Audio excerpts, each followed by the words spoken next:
All right, what up, guys? We are live. Apologies for the delay. We had some tech issues, but we are all good now. So this is going to be a juicy debate, potentially YouTube debate of the century here, because we're bringing two totally opposite people together. We got Farah, who's definitely much more on the feminist side, Andrew, who's a hardcore feminist, hardcore SJW. Now, Andrew, who's on the conservative side. So we're going to be discussing feminism and just gender dynamics and stuff like that. It's going to be a pretty free-forming debate. I am going to be enforcing interruptions, so if anyone is consistently talking over another person, I will mute them, and then I will, so there's equal speaking time. Other than that, pretty much anything else is fair game. I think we'll do just a quick opening statement by both parties, and then it'll just be a free flow. So you guys can go back and forth, and I will only step in if it's one person is unable to talk. So that's the only time I'll step in. Okay, so yeah, so we're going to be discussing feminism. So I don't know, Farah, why don't you start off by saying why you think feminism is a good thing? I mean, there's like a million different shades of feminism. I think obviously the mainstream version of it can uh, feel more like virtue signaling than actually having like material consequences in society. But I think a cardinal reason why feminism in its purest form is good is because it's trying to just reassociate traits that are associated with women with productivity. Because usually when we think of women, we think of like agreeableness and a lack of conscientiousness, and we think about productivity and like social values, we think of more masculine traits. So I think feminism is just a good philosophy for trying to just reintroduce feminine virtues and just, I don't know, give them more credit in society. I guess that's the vaguest way of putting it because I Okay, don't know exactly how we're going to be talking about feminism yet. But yeah. okay, fair enough. Andrew, you don't think feminism is a good thing, do you? I don't. So here, because what Farah just said doesn't actually tell me much. I actually went to her Instagram to try to figure out what her positions on this were, but it just kind of looked like she trolls. Doesn't I didn't really see anything as far as feminism went. So I wrote down a few things here. So Farah, we can go after women's suffrage and women's right to vote, why it's bad for democracy, or we could do all of women's rights come from men, or women are less competent generally in positions of authority or power. Women's equality is laughable and absurd. We can do Christianity treats women better than secularism. Progressive values for women lead to less fulfilling lives for progressive women on average. And if literally none of those sound good, then I'd really like to know how you're a feminist. Do any of those sound good to you, Farah? I guess we could talk about why you think women's equality is a bad idea and the idea of like what was the thing after that? You said progressive. Progressive values for women lead to less fulfilling lives for progressive women on average. Yeah, we could uh, focus on those two. Okay, so Okay. you wanna focus on women's equality is laughable and absurd. Yeah, I guess you could. Let's start off with that, and then we can move on to the next one when you guys are done with that. So why don't you just give your opening thoughts on that, and then we'll get into it. Yeah, so women can't make decisions about their own rights because they can't enforce their own rights. So since they have no enforcement mechanism other than men, all their rights come from men, so they can't actually be equal. There's always going to be a differential, and that's a necessary biological truth. It's not saying that women can't be equal in the eyes of men as far as you can't murder them, abuse them, things like this within the commons that you would do with men. But there can't actually be egalitarianism. It's not even possible because women have no enforcement mechanism. So since there's no enforcement mechanism, there's just it's a laughably absurd idea. Women have no enforcement mechanism because women's rights are legally created by men. Is that what you mean? What do you mean by Well, no, enforcement? they're enforced by men. So in other words, if men collectively tomorrow say you have no rights, you don't have any anymore, and there's nothing you can do about it. There's nothing anybody, any woman anywhere can do about it. That's just the truth of the world. If men collectively, and we do sometimes, men do anyway. I'm not grouping myself as a monolith, but men do this. And in some nations, they just say, "Hey, women don't have rights," and they don't have rights, and there's nothing that they can do about it. How would that happen in America where we do have democracy and we're not just led by, I don't know, men using their physical strength to dominate us? Like, how could men tomorrow collectively say, you know what, like half our population, you no longer have rights. You're a second class. Well, if men tomorrow say there's no democracy in America, there's no democracy in America tomorrow either. If men tomorrow say that we're going to have a communist nation tomorrow, there will be a communist nation as well. So if men, as far as a monolith go, let's say you don't even need 50, 100%, but let's just say 30%, something like this, say, we don't want democracy anymore. There isn't going to be a democracy anymore. They say they don't want communism. There isn't going to be, or they want communism. That's what it'll be. If they say they want socialism, that's what it'll be. So essentially, men are the holders of what society is going to look like, what the economic status is going to be, what everything is going to be, because they're the enforcement mechanism. Okay, so if that's true, if men are the enforcement mechanism, why does that then mean that women's equality is a bad idea? Well, I didn't say it was a bad idea. It's I mean, it is, but what my position is that it's laughable that egalitarianism is even possible because women have no way to enforce their rights. They have to use men to enforce their rights. So since they have to use men to enforce their rights, they don't really have any rights because all the rights come from men. Guys, one quick thing. The whole chat is complaining. I don't know which one of you guys is typing, but the typing noise is really, really loud. I don't know if you Yeah, can, I hear it. I hear it too. I don't know if you can tone down the noise or just keep your computer a little bit far away from your phone. There's just a lot of people. Well, she's on it. Hang on. She's on a cell phone and I'm not typing. So Farha, are you using your computer to take notes? Yeah, I'm on my phone and computer, but oh, okay. also Maybe you can just move your computer a little bit further from the phone so the audio doesn't come in. Okay. Okay. Continue. Oh, that's my position. It's absurd to have any belief in egalitarianism on its face because it's not actually possible except through the graciousness of men. It's absurd to have egalitarianism because women cannot physically enforce their own rights, you mean? Yeah. Yeah, so egalitarianism is not, it's not true. It's not real. It's false. It's only possible through men, in other words. It's not possible through women. Women can't be equal unless men allow them to be equal, which means it's paradoxical because this means that they're never going to be equal because men are going to always be the arbiters of what that equality is because women can't enforce it. So, but why does the notion of egalitarianism have to be predicated on physical strength or like who gets to enforce it? Well, what else could it be predicated on? Principles of like what's best for society. And what happens if somebody violates those principles? Equal, sure. Like why would it be based off the enforcement? What happens if somebody violates those principles? What do you mean? Well, so if you have a society in which you have laws and government and things like this and whatever social contracts you come up with, what happens if one side violates those principles or a person or an individual or a group violates those principles? What would you do with them? You would, well, I would think arrest them maybe or punish them or do something punitive or put them in prison or something like that. And so you're right back to the enforcement mechanism again. So there's really no way around it. The enforcement mechanism is from men, will always be from men. And so it's paradoxical to say that women can have equal rights because even if they do have equal rights, it's just because men have allowed them to. But does that make women's equality laughable or like an absurd idea? Well, it's paradoxical on its face, so it has to be laughable because there is never going to be such thing as women's equality, just an illusion thereof, because if it's decided by even a small majority of men, majority being like 10, 15, 20%, they just won't have it anymore and there's nothing they can do about it. So essentially always they have to defer to men for this. I guess, would you apply the same logic to race? Like if someone's a racial minority and then a larger racial majority just decides like, we're going to overpower you physically and with enforcement mechanisms? Nope, it wouldn't work the same way. It would just be the same man paradox. So if men decided to take rights away from a single group of men, they could do that, yes. But let's say if it was a racial minority of women or something like this that wanted to take away rights, or even if it was a racial majority of women who wanted to take away rights from a minority of men, they likely couldn't do it without using men as enforcement. So it always comes back to this no matter what. So it'll be, in this particular case, if you're talking about race, it would be, yes, groups of men can take away rights for whatever reason based on whatever proxy they have from other men and have always been able to do so.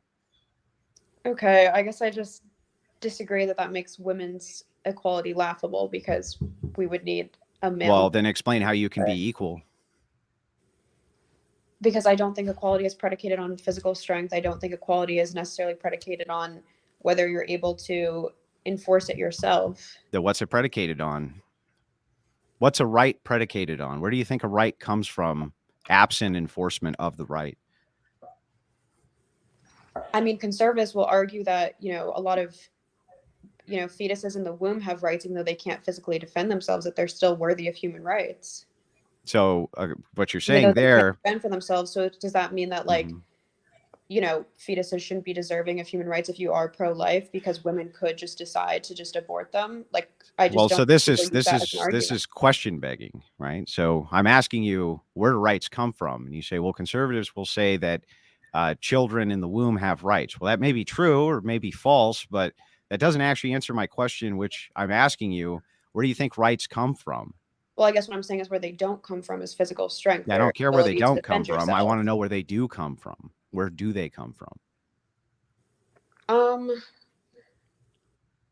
I guess it's subjective. Like, some people think it comes from just a religious sense of, you're a person, you're deserving of human rights, you're deserving of prosperity and happiness. Or you could argue that, I guess it depends what you think are fundamental rights, like which Well, rights are rights. that's the question I'm asking you, is if you don't have an explanation or grounding for why you think that people should have rights at all, or where rights even come from, then what else could they be other than an enforcement mechanism by groups of people for what they think other people should be allowed to do or not do? I don't think, because I don't have a clean definition of where rights come from, that means that I have to just defer that rights should just come from who can physically enforce them. Where else could they come from then? If there's no clean definition, it means that tyranny is what dictates rights. Well, no. Well, in your case, for democracy, you might say it's a tyranny of majority, or you could say that it's not a tyranny because it's the majority. It wouldn't really matter which way you framed it. The truth of the matter is, though, is that you have to at some point contend with this issue, which is, if you don't think that there's a grounding for rights and they're just all subjective based on cultures and people groups and things like this all over the world, that's fair enough. But then you would have to also say in that same breath, if they're all just subjective, then who's giving them to who? And who can take them away from who? Sure. So I guess rights are established within a civilization. Or usually within national borders. It's decided, like, what do people need in order to have a prosperous life, or to have, like, an equal opportunity. I'm just saying, usually the physical enforcement is there to ensure that, like, to ensure a bottom line, to ensure that people at the bottom, even if they're handicapped, like, I just don't understand why this example is, you're using it to apply it to women.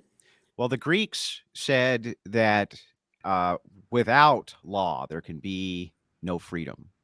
And what they're saying there is, if you don't have an enforcement arm for what keeps you free, being like things like a military, things like police, things that are enforcement laws, in other words, you can't actually enforce any of these rights. How could you possibly do it? So since men are the enforcement arm, there's really no way out of the fact that you get your rights from them, whether you like it or not. You could say that egalitarianism as a principle is great, but that really is just begging the question again as to who's giving you your rights. You're not giving them to yourself. So in other words, Farha, you didn't wake up one morning with rights of which you gave yourself. You have rights which other people allow you to have and can easily take away if they so chose, and there wouldn't be anything you could do about it. That's my whole point. Sure, your entire neighborhood one day can just decide, we hate Andrew, he's annoying, he's not mowing his lawn, let's go kill him. Does that mean your rights are laughable? Not if they were women. Overpowered by a larger Not if they were people? women. They could do that if they were men, though. I agree. I would agree that men could I'm likely. pretty sure 20 women could come and just decide, we're going to overtake Andrew because he's not mowing his lawn. I think it would be far more difficult for them to enforce it than 20 men. Wouldn't you agree? And I think that they would probably appeal to men in order to exercise the enforcement, which is what they do right now, which is what women do right now. They appeal to men to exercise all enforcement of all of their rights and all of the things that they want. They can't appeal to women because women can't enforce their rights and If never have been able to. 5 women, or like 3 women, 2 men come tomorrow, kidnap you, tie you to a chair, and start beating you, and I say, oh, well, he can't fight back right now. We're the one who decides if he eats or sleeps or gets water. Does that mean your rights are laughable? the basis of your rights are laughable, that makes no sense. So what you're no. Enforcement mechanisms are subjective. So if I decide hang to on. put you under a tyrannical situation and torture you, Actually, you're making my point. laughable. You're making my point for me. So How? if my rights are being violated and I'm unable to physically do something about it, so 2 men and 3 women have tied me up. They're now depriving me of life, liberty, and happiness by doing this. And I can't physically do something about this. Who would I appeal to do something about this?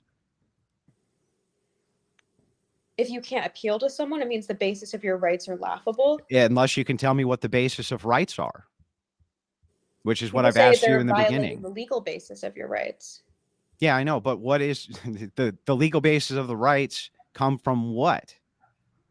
In America, it comes from the Constitution. Which came from? Currently, the Constitution can only be amended legally. Like, I don't think men can just overpower that right now. Really? They tried to before in the Civil War. Currently, Well, what's the difference between now and then? They tried to once before. What do you mean? So if men don't like the hand that they've gotten, they don't like the nation that they're in, they don't like the government that they have, they don't like the circumstances they're in collectively, they seem to be able to do something about that. They can overthrow the entire nation, for instance. Can you point to a country in history you can ever think of where women have collectively overthrown the nation with force? Okay, so by enforcement mechanism, you don't mean through like legal or civil measures. You mean through like revolution and those are both physical measures. A legal measure is a physical enforcement. How else could it work? Like what stops you from breaking the law? It's a penalty, right? Doesn't somebody enforce the penalty? I'm just saying revolutions could be spearheaded by anyone. I just don't understand why this is like such a gendered idea for you, that like women's rights are laughable because a majority could overtake them. Like that's the case with any larger group of people. It's not the case. So for instance, let's say you had a dynamic where you had 20% men to a 80% female ratio. The men would still be in charge. We know this. I don't know if that's true. Well, not only can I demonstrate that this is true by showing you nations post-war, where a lot of the men, up to 2/3 in some cases, were completely wiped out and the men were still in charge. The reason is because even then, the power dynamic is it's sloped such in the favor of men that women still need them to enforce their rights. Women are unable to physically do this type of work themselves, at least collectively. There might be individual women who are able to be police officers, great military officials, things like this. I'm not disagreeing with that. I'm talking about on average and in generalities here. And in general, no, women can't enforce rights and have never been able to. Their rights collectively come from men. Okay, so women's rights are laughable because men, if needed, can use enforcement mechanisms, whether legally or just purely physically, to overpower them. Our children's rights also then laughable. Hang on, back up. Because you're actually straw manning, right? Remember, I said the word egalitarianism, meaning equality. Equality is laughable, not women's rights, not giving rights to women, in other words. But egalitarianism and equality is laughable because it's paradoxical. And the great paradox of it is that you would be appealing to the same group of people who can then take your rights away while at the same time considering yourself equal to those people. It's laughable. It's a paradox. I just don't know if that's a good basis. Like, I don't think you're less than of a human because you are missing a leg or because you're of older age and you probably can't fight back against the younger generation. Gen Z can decide today, we're going to kill off Gen X. Does that mean there's a terrible argument too, because I'm not, you're again straw manning. I'm not talking about a person who has a disability, for instance, being a lesser or greater human being. That has no merit to the argument. Laughable. Yeah. I'm saying to you that it's not that women are lesser human beings. In fact, I consider them the same as far as, how they should be treated. They should definitely be treated with respect and dignity and all those wonderful things that we would expect in society for everybody to treat everybody that way. But that's not going to change the grounding fact that that their rights come from men and are enforced by men. Are senior citizens' rights laughable? Is their equality laughable? Not saying that, not straw manning you by saying that you're assuming they're less than. Is their equality laughable because they could be physically overpowered by Generation Y, Generation Z. Well, okay, Because we so can just decide, like, this is you know what, we're this gonna is take away the right actually to vote from senior citizens. yeah. So this is and we can probably physically overpower them. We could decide to yeah. No, abolish listen, nursing homes. listen. You're actually you're making a pivotal mistake here. If you're saying to me, like, can men take rights away from other men? The answer is yes. Yes. Can men take rights away from women? The answer is yes. Can women take rights away from men? The answer is no. No, they can't. Really? Yes. Millennial women can't take away rights from senior citizens? No. Not unless men allow it. Because if men decide collectively not to allow it, there's nothing you can do. In other And if words, an entire you can generation never co-gendered decide to take a right away from an older generation co-gendered. Like, I just don't understand men. where this like Yes, differs. men can still take rights away from men. This has been established 50 times. But women can't take the rights away from men. That's the problem that you have, is that even if all of you collectively came together tomorrow, like, let me ask you this, just reasonably think about this. Say the entirety of the human race decided one day that they were going to go to war with each other, all of the men and all of the women. Who do you think would win? All of the men. I'm not disputing the fact that men could overpower women. I'm Now, hang on. That, for the rest of the thought exercise, pretend for a second the entirety of all of women went to war with 20% of the population of men, and all the other men stayed out of it. Who do you think would win? honestly, I don't know. I think war is more about is about other things than just physical strength. It's about like weaponry. It's about how you can strategize. So I don't Andrew, know. are we assuming a world without like modern weapons and modern technology, just like kind of like even in a world with modern weapons and modern technology? Okay. Even then, 80%. I would honestly, in that case, I'm being honest. I genuinely think women in that case. why? We're using modern technology. Yeah. So why do you think that women who are generally speaking inept with technology, generally, we're not saying all women, but generally speaking, they're inept. We know this because of who goes into the technological and STEM fields when we have egalitarianism. Guess who it still is? It's men. They overwhelmingly are the engineers. They are overwhelmingly the people who fix everything in society. They're the ones who create and operate that very same technology. I don't think that highly specialized tech like that, even then, would be something that women could easily deploy against even 20% of men. You're talking about something here. If you scale it up, you start to kind of recognize how lopsided the power dynamic really is and always will be. There's not anything that can be done about it. That's what makes this a great paradox.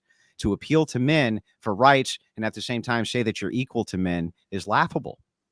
Sure, you didn't say all of women and all of men in this instance. You said 80% women, 20% men. Even then, so yeah. Even then, there could still be, even though less women go into STEM, in that 80% pool, there could be more women who are technologically inclined. I still think they would lose. I still think I still think they would lose. But the thing is, the point being is that even if they wouldn't, in that particular case, just that one particular case, maybe it just took 30% of men, whatever the collective was. Okay. The power dynamic is ridiculously technologically inept. Senior citizens are also technologically inept. If you put all of men can take rights away from men for the 300th time. Millennial women against all of senior citizen men, I think women would win in terms of warfare technologically.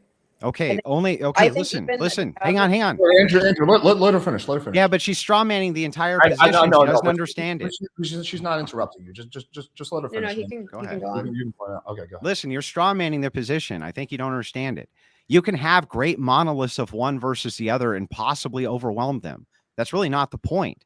It's that if all the millennial women were to decide tomorrow that the senior citizens needed to lose all their rights, they would still have to appeal to men in order to allow that to happen. So if all the other men were like, nope, they still have rights, women still couldn't do anything. That's my point. Why would we have to appeal to them? This thought experiment involved warfare. If you're at war, who are you appealing to? You're just relying on your technological or whatever the disbursement is. Okay, let's say it's like 200 to 1, right? So men can take out like 20 women to 1 woman. It's fine. Or let's just say it's 2 to 2, 2 to 1. It doesn't really matter. right? What I'm saying is that as long as men are involved in governance, as long as men are involved in society, you and your rights and your appeals to take rights away or give rights to any group of people at any time has to necessarily be an appeal to men. So even within the confines of the thought experiment, if we took all of that out, well, I could just yield the entire thing to you and say, sure, maybe in that instance, I'll just give it to you. It just doesn't really matter, though. I'm not refuting that you have to appeal to other people for your rights. I'm refuting that that appeal means that your equality is laughable. Same way you probably wouldn't argue that just because a senior citizen, again, has to appeal to the general public, most of whom are younger, most of whom are more technologically inclined than them. Like I said, even a millennial woman is more technologically inclined than a senior citizen man probably at this point. That doesn't mean their equality is laughable. Listen, the senior citizens who are men understand, just like all men do, that other men are in a position to take their rights away anytime they choose, unless you have some type of collective that can stop that. That's why we have a military. That's why we have all these different things to enforce the rights. This is well understood. You claiming, wait a second, what if a bunch of women got together to take the rights away from senior citizens? Well, they could do that, but you would have to bank on all of the other men outside of that, external to that, allowing you to do that, because if they said no, you couldn't. Whereas if the roles were reversed and a group of men were to decide to do that, they could. And if you opposed it, you couldn't stop it. That's the difference. Okay, I still don't see the equivalency between needing to appeal to majority and meaning that your rights are laughable, but I guess if your basis of rights is based off physical enforcement, then No, listen, this is fundamental and pivotal to any argument you'll ever make in your entire life. All of your rights are based on enforcement unless you can give me a basis for them outside of that. that just can't be the case, because the notion of rights wouldn't need to exist. We wouldn't need to establish rights for people if each person could physically enforce it themselves. The whole point of establishing baseline of rights is because you're assuming people are fundamentally different physically and intellectually. So how can you say your rights don't matter because you're physically inferior when that differentiation is what justifies your rights in the first place? That's why we even establish rights. You haven't justified rights at all. You just say this is what justifies them, the fact that there's inferiority between different people. Okay, is that the justification, that the justification for rights is based on inferiority? Is that what you're saying is your justification Not for a inferiority, I right? said differences. The differences is the Saying if each justification. person was as intellectually and physically capable as the person next to them, I don't think we would need to establish human rights. Okay, so Probably. So you think that rights then come from your mind? They don't come from any external source, just people make them up. What do you mean? Well, I mean, if absent something for you to ground this axiom on, unless that's all it is, just like a pure axiom to your own preferences, you'd have to tell me what you're justifying having a right on, where it comes from. Where does a right actually come from? Other than your mind, you made it up.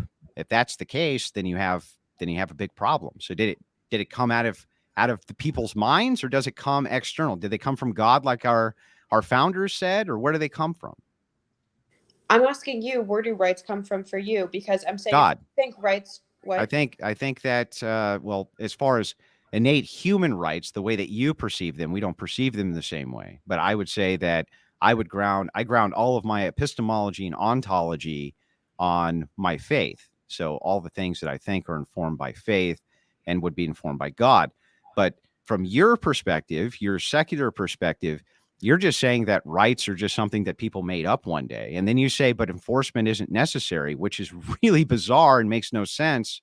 And I'm trying to get you to square it. Necessary. I said enforcement is crucial to rights. Then rights come from men. If enforcement is crucial to them, men are the enforcers of those rights, not women. So therefore, you're basically begging men for rights. What the majority establishes is those rights. But I'm saying just because your rights can be taken away, how does that make the basis of equality laughable? Because it means that you would always be appealing to people who can take your rights away as being equal with you when you can't take theirs away.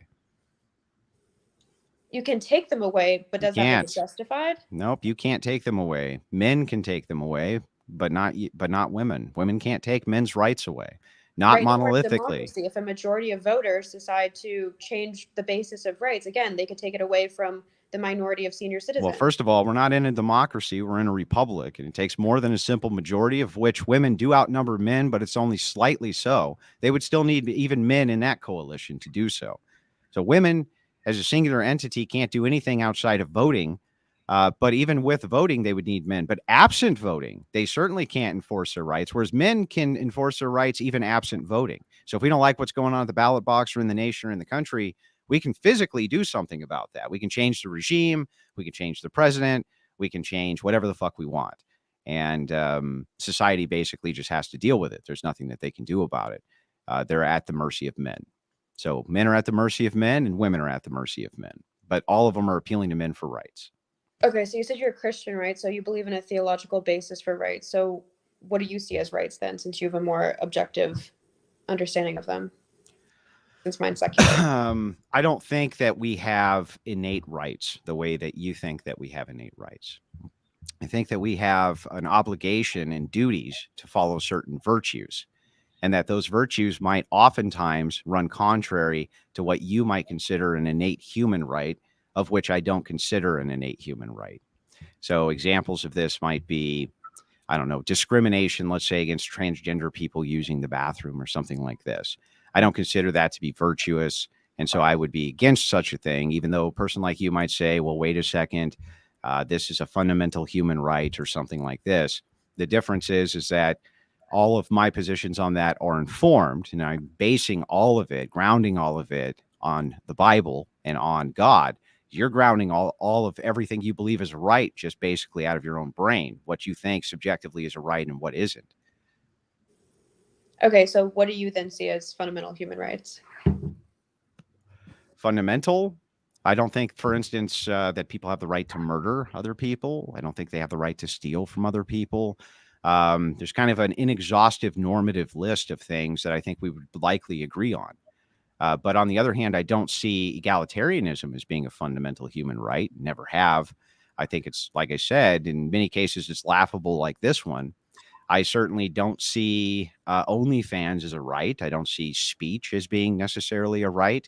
I don't see any of those types of things as being fundamental to the human experience or a human right.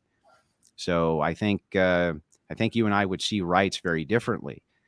But unless you have a criticism of those things, which I'm happy to get into, you still are kind of question begging with the whole idea that, well, wait a second. No, it's the majority that gives rights. It's not the majority that gives rights. It's men that give rights. Men are the ones who can bestow them upon you, and they're the ones who can take them away. We know this because collectively women cannot and have not ever been able to do this. Ever. I was saying that because you were using the thought experiment of imagine 80% you're at war, and then if 80% of the people at war are women and 20% of men, who do you think would win? And I was saying in that instance, I think it's not completely out of the realm of possibility that the women would win, but you were disagreeing with that. But let's say they did win. Do women now have a basis for rights? If women were able to physically overpower and take their rights and give them to themselves somehow, sure. All you have to do is show me where that's ever happened. And I'm happy to say, hey, sometimes they do that, but they don't ever do that and have not ever been able to do that. And the reason they can't do that is because, well, men are way fucking stronger and way more aggressive and have higher testosterone.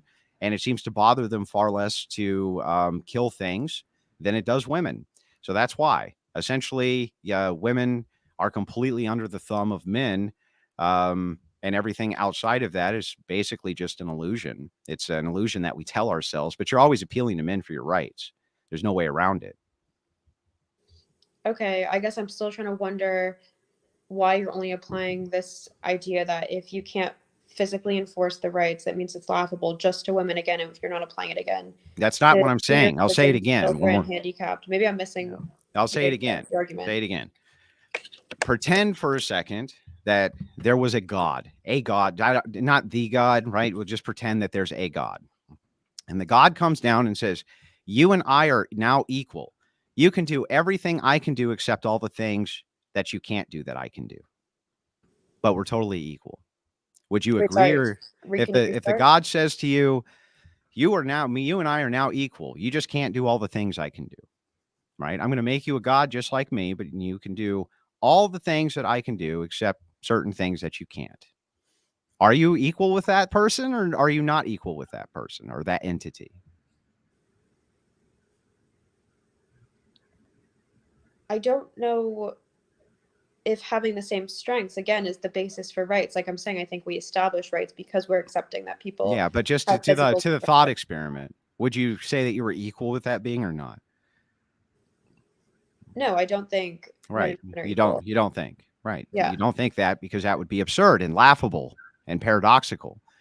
That the being who says to you, now let's say the being says, now all the things I just gave you, I can also take away if you displease me, but we're equals. Do you think that, you would actually be equal with that being or no?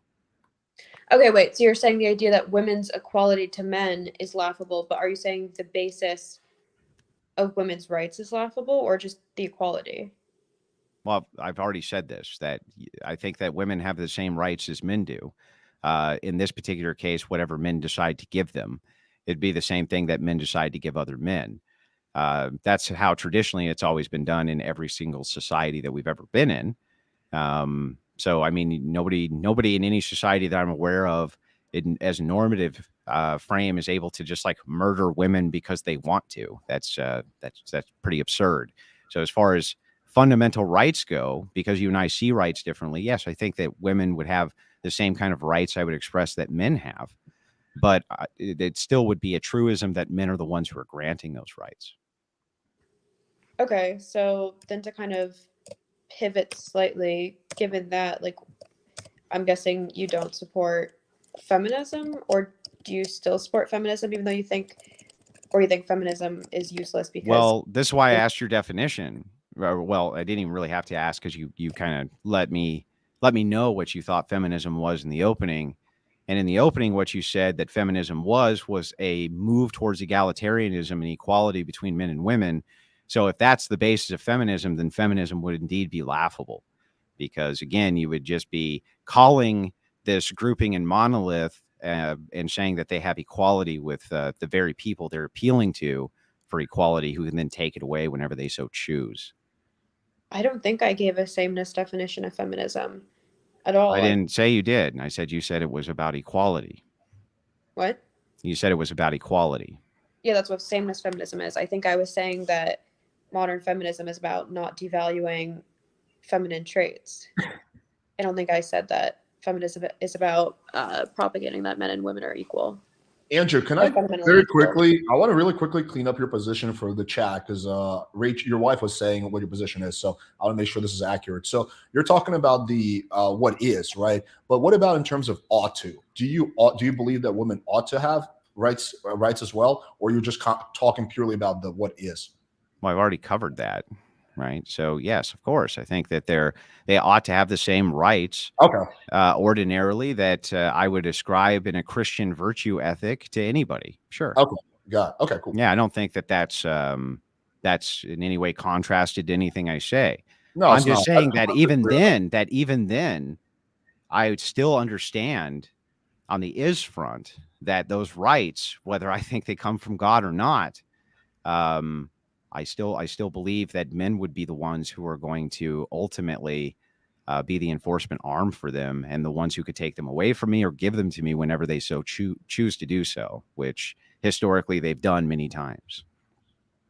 Okay, so if men are the enforcement arm, what do you think they ought to be enforcing then?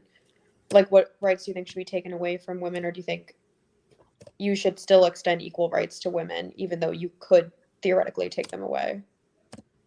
You mean, as I'm trying to figure this out. What are you asking me? I guess I'm asking what your point is. Like, I guess you're saying that men can take My away point is that you're not equal to men, that women aren't equal to men because you can't enforce their own rights. Men have to enforce them for them. So they're begging at the altar for men to enforce their rights while at the same time saying that they're equal to men. It's absurd. They're not equal to men. They're never going to be, there's never going to be an egalitarian society because of this one fact that men can collectively, whenever they so choose, even in a small collective, just snatch your rights away and there's nothing you can fucking do about it. That's what I'm saying. That's why feminism is absurd. That's why the girl power shit's all fucking absurd. It's all stupid. It's all retarded. Makes no sense, because you're appealing to the people who could take your rights away for your rights and saying you're equal with them. It's absurd. That's not, and if that's not the position, then that's not feminism, because that's what feminism is. It's a push towards the egalitarian nature of men and women, saying that we're equal in every way. We're almost interchangeable widgets. That's what it's saying. That's what its proposal is. I think feminism, or at least in like the girl power strand that you were just describing, is saying that even though women are physically inferior to men, I don't think most women or the average feminist is going to argue that women are physically equal to men or could physically overpower a man typically. I think they're more so saying that they're generally as intellectually capable. Obviously, in the most extremes, I think if you're comparing extremes, I think the most intelligent people are men, and then also the dumbest people are men. But just in general, the average pools of men and women are generally equally as smart. So I think like the girl power strand of feminism is just saying that women are just capable in the workforce. They're just capable of making decisions. How does even what you were saying relate to that, to those virtues of feminism? So this is a pivot to kind of a whole different topic, which I'm willing to get into. But before I do jump into that with you, can you make the concession that women's rights come fundamentally from men?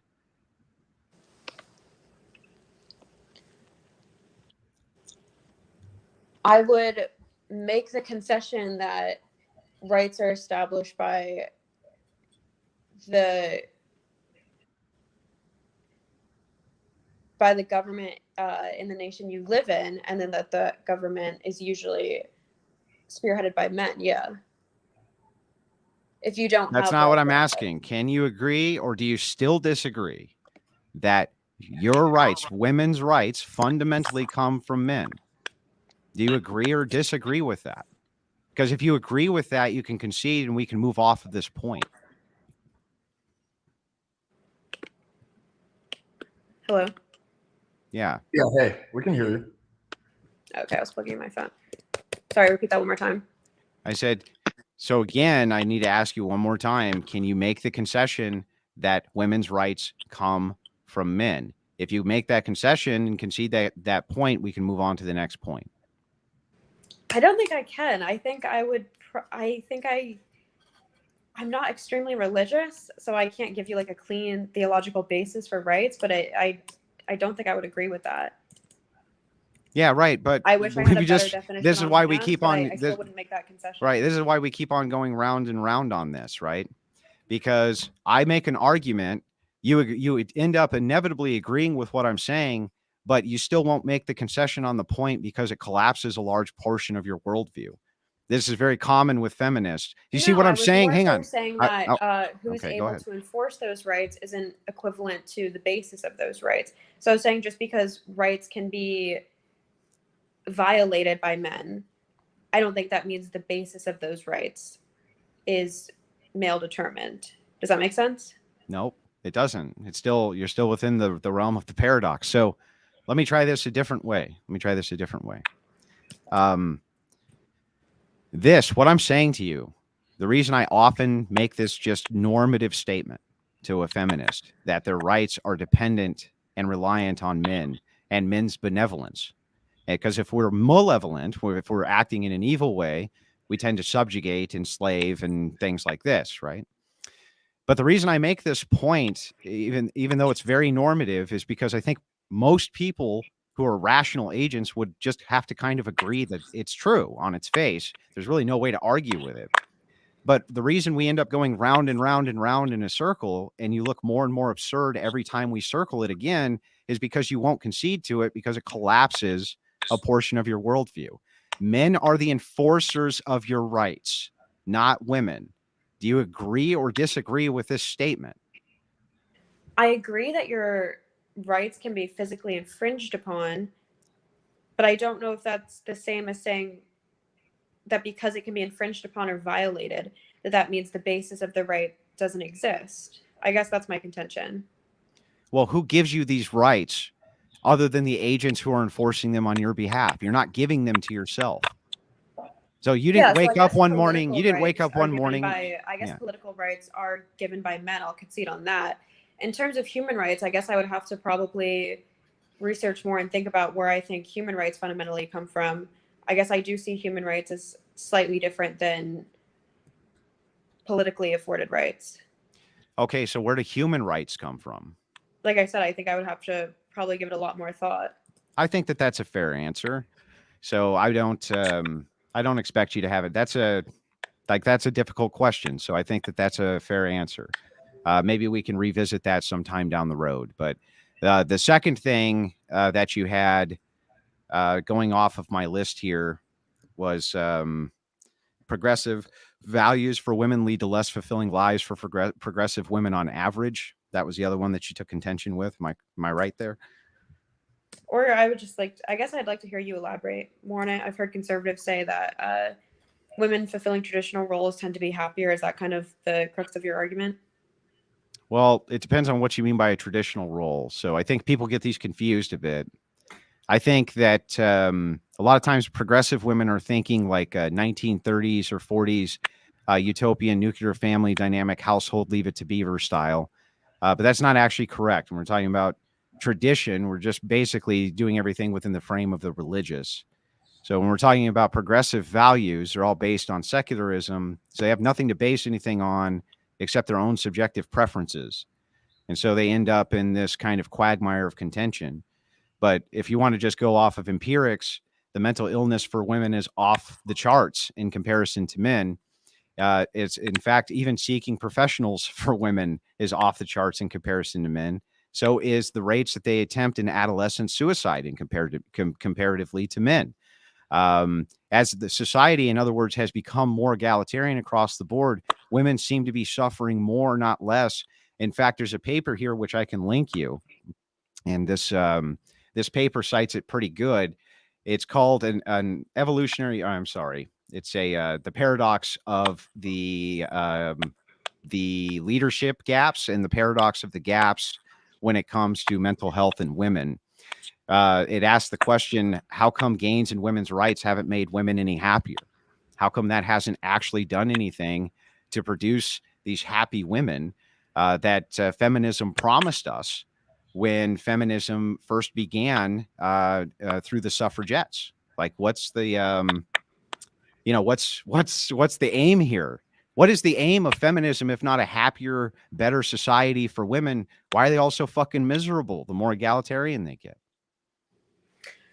I guess it depends whether you value hedonism or not. I don't know if a lot of people consider happiness and pleasure as like the ultimate goal of life. Like, I think a woman could say, maybe I'm happier, like less happy in this situation, but I don't necessarily regret it. I think a lot of people do like pursuing something that gives them a sense of purpose.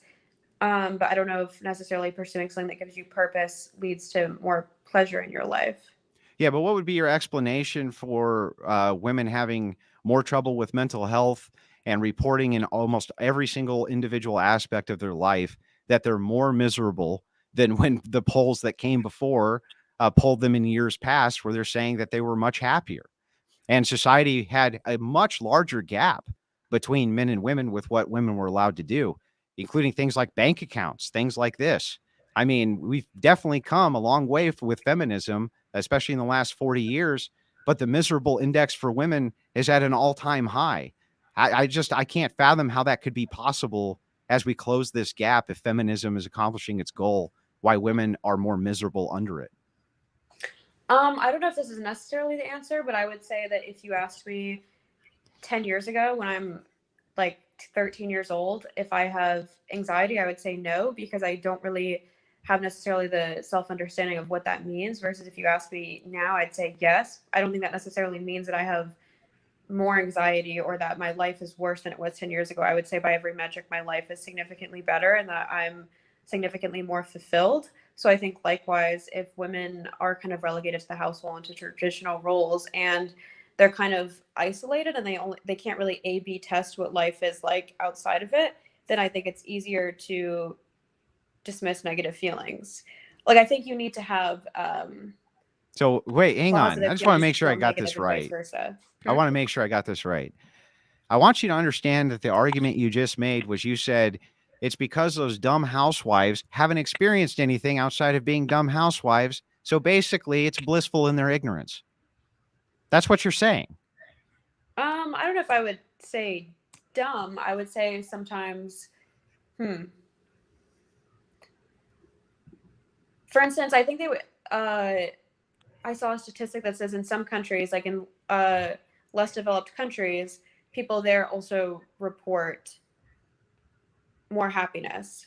But I don't think the average Western person would say that they have a better life necessarily. Like, I think we could look at them and say, okay, there are ways in which they have in some ways a lower quality of life, right? So that's why I don't know if just the self-reporting on happiness is a good enough indication. Well, no, that wouldn't be. But have the information right here. More than a quarter of American women, 26%, take drugs, which include antidepressants. 26%.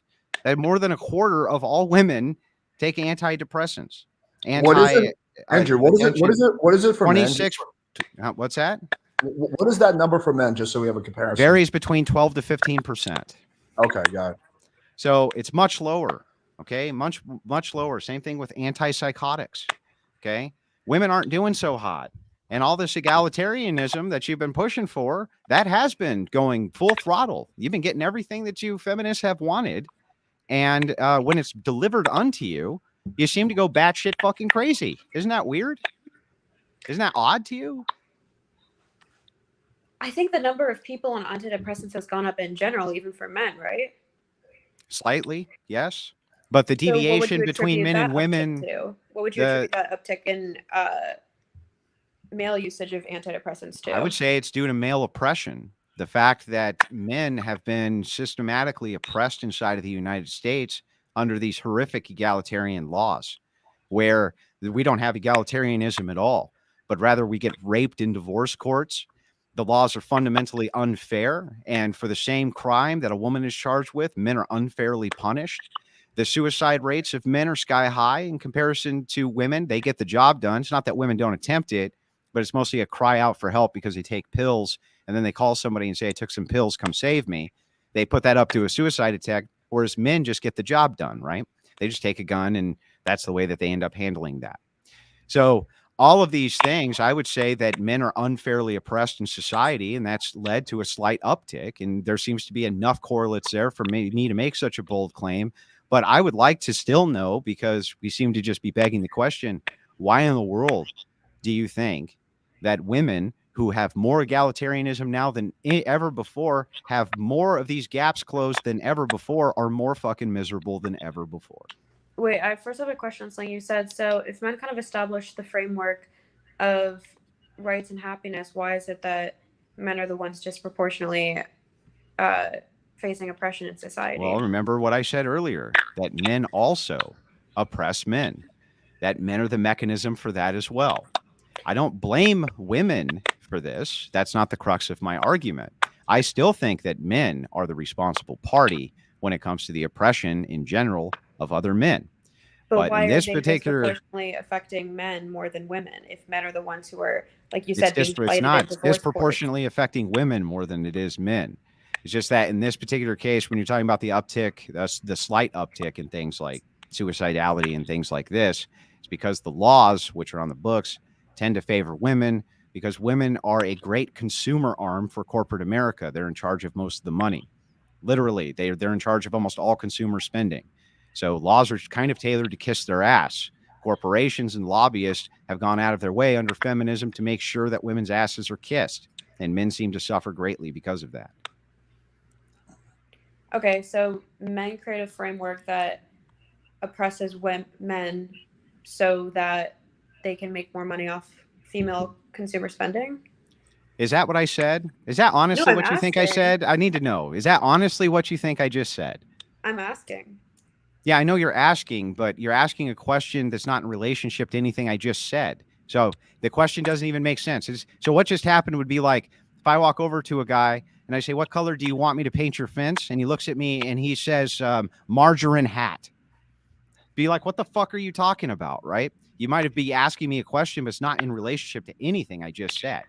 So do you want to ask me a question in relationship to something I actually said? Sure. Can you summarize what your point was then? Yes, my point is that, again, as countries have become more and more egalitarian under feminism, and this is feminist women and feminist men who are coming together under the same banner of I heart women's rights. It's become more egalitarian. Why is it that the index for all of these mental illnesses and problems for women are through the roof when feminism made the promise that these things should necessarily decrease?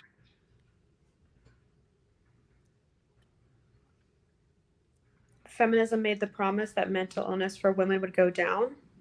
That all I thought aspects of feminism was women, about that the assuring equal quality, opportunity. I don't know if feminism that is the promising that quality you're gonna of be women's happier. lives would greatly increase. It has not seemingly done that, unless you think that a woman's quality of life is not impacted by mental illness, which I would say it is, especially if 25% are on an antipsychotic, antidepressant, or some variation thereof.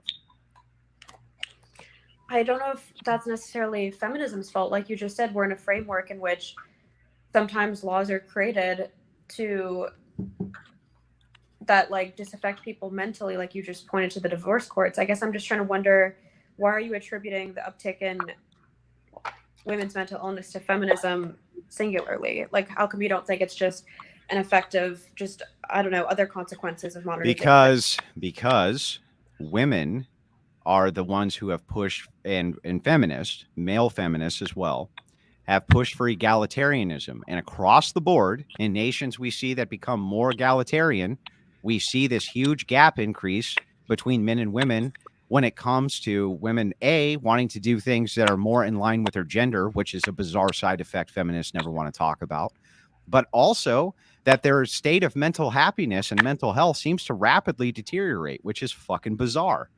These are, we can link this because we can look at other countries that have way more egalitarianism than even the United States, and we see similar numbers. Yeah, I guess I should probably read more about those studies and then we can reconvene at a later time. I don't want to. Okay. Yeah. That's all that's all I really had, to be honest. I don't know where we go from there. Let me actually, do you mind if I ask you a few questions, Andrew, and then we can move the call forward? So as you guys were talking, I was just taking some notes. And there's a few things I wanted to ask you. So I was researching the whole, like men's happiness, women's happiness. What is that fucking clicking, dude? I don't know. It's not on my end. Farha, are you doing something? Oh yeah, sorry, I'm like fidgeting. Okay. So I was researching, and so it seems that the cases that men's and women's happiness have been going down, but men's happiness has been going down more. So you do have a point there. But however, what's really interesting is that in the last 10 years, actually the happiness of both men and women has gone up, right? So it was kind of going down, down, down, down, down, and then started going up. So I guess my question would be for you, if, we are more egalitarian now than we were 10 years ago, then why has women's happiness actually gone up? From what? From what to what? From which years to which years? It's started going up in like 2010 or something like that. Well, link it over to me because I don't have the data in front of me to look at. Okay. Do you want me to just pull it up on the screen? Yeah. Well, link it to me. Okay. Yeah. Just put it in the private chat and then I'll take a look at it. Okay. There's multiple charts you have to look at. I'll send you both of them. By the way, did it decrease again? Did it go like this, in other words? So yeah, so kind of like it went like this, right? Mm-hmm. And then it went like this, basically. Right. But you're probably going to come into another downward slope because that's how things like this generally work. So you'll see it go like this always on almost every single graph with a happiness index or any index. It goes like this, Alex. It'll start going up, then it'll decline. It'll go slightly up, then it'll decline, then it'll go slightly up, then it'll decline. So the reasons, there could be any number of reasons for this, including just which poll you're looking at which time. It seems like there is, well, this only goes up to 2016, so I don't know what happened after 2016, but it seems like there's no decline that I'm seeing on these charts. Is there like a specific chart that you're referencing that we can take a look at? Yeah, I do have some data handy if you want to take a look at it, especially on the gender gap in mental health. So just more about like overall happiness based by gender. Yeah, but my point isn't even based around the overarching happiness or overall happiness, but whether or not women have gotten more miserable as they become more equal or more egalitarian with men. And the appearance is yes, and that men themselves seem to do a lot better. They seem to be doing, even in the worst of circumstances, better than women who now have better circumstances than they've ever had. That's the point. Regardless of what the external chart would, even if it showed the happiness index going slightly up or slightly increasing, I don't even think that would contend with the point, really, Alex. Well, if around 2010 women's happiness started progressively going up, wouldn't that kind of mute the whole argument? No, well, no, it still wouldn't, unless you can point to a bunch of feminist shit that got passed between 2010 and 2022 that led to massive egalitarianism. I doubt it. Oh, no, I don't think feminism makes women happy. That's not the point I'm arguing. I would expect in almost any chart, in almost any chart that you would look at for a happiness index or drug taking index or anything else, there would always be a point of decline where it hits bottom and then begins to gradually go up, begin to start to stabilize, and then maybe start another long drop. So it's hard to say exactly why that would be. Do you think there's a possibility? Wait, Farha, you gotta stop typing. It's super loud and like the whole chat is going crazy. Do you think, though, it's possible that maybe it's a non sequitur, meaning there's other things that have caused women's happiness and men's happiness too, but to a lesser extent go down between like 1950 and 2000? Do you think there could be anything else that could have done that? Oh, there's tons of factors. Nothing's ever one-sided or has one faucet to it. It's probably a multifaceted issue, of course. There could be tons of other factors that come into play, but that still just kind of begs the question for this factor, which we do see a high correlation with in almost every nation that has feminism and egalitarianism in the first world, that as they become more egalitarian, this bizarre split begins to happen where not only do women start doing more traditionally womanly things when it comes to their jobs, which is bizarre, you would think that they wouldn't, but suddenly they don't want to become trash collectors. Suddenly they don't want to become dump truck drivers. Suddenly they don't want to become electricians. They don't want to become any of those things they fought so hard to become. It's so weird, but they actually move towards the opposition when they have full egalitarianism, interestingly enough. Yeah, like intuitively, when you first made the argument, I was actually like agreeing with you because intuitively it makes sense. But then when I saw like the data change around 2010, where it started going up, that does kind of make me question how important is. I actually can't see this chart because it just gives me an image. So yeah, it's an image. Yeah. Yeah, but it doesn't actually pull the image up in the URL. Do you want me to just share the screen so you can just see it real quick? Farha, I just muted. Yeah, what's it called? What's it called? What do you mean? What's it called? What's the chart called? It's called I don't know. It's like a men's happiness comparison or something like that. Here, I'll just share the screen. You can take a look at it. Okay. But I still want to look at the source myself to see if there's information you might be not overlooking. Yeah, we can do that. Who the fuck drew that? Where did you get this? This looks like it was drawn by a 12-year-old. No, this is from Vox. Oh, Vox. Very progressive source, Vox. I know, but you would think that, but that's kind of most of the sources I've seen is they're saying that basically something. Well, show me another one. Show me another source. Okay. That I can actually pull up and so I can look at the data myself. Okay. 1 second. Because everything I'm seeing shows that single moms more likely to be in poverty. All the risk for fatherlessness kids goes up because of that. Basically, all of these things in egalitarian nations greatly increase. So to be fair, this is the UK, but I think UK is also following the same trend. Dude, come on, man. So wait, what's so bad about this? Give me a chart for the United States that's making your point for you so I can look at it. Don't just make it a chart that doesn't have any information because that doesn't help me. I can't actually look at anything. I can pull up the original article. Yeah, do that. More worthwhile, but also suffer anxiety. The report reveals. So okay, so where do you want me to go? Well, link the article. Start with that. Okay. So this is the chart in question here. This chart shows how happiness ratings for both men and women, blue orange, have increased since the service in 2011. They both have leveled off and grown closer together in 2015, 16. So basically it's saying that in the last decade, men and women have been doing better. No, it's not saying in the last decade. It's saying through to 2015 and 2016. But where's the data after that? We're not, last I checked, we're not in 2015, 2016. Well, do you have, that's why I'm asking you, do you have any data about like something more recent? Because I haven't been able to find it.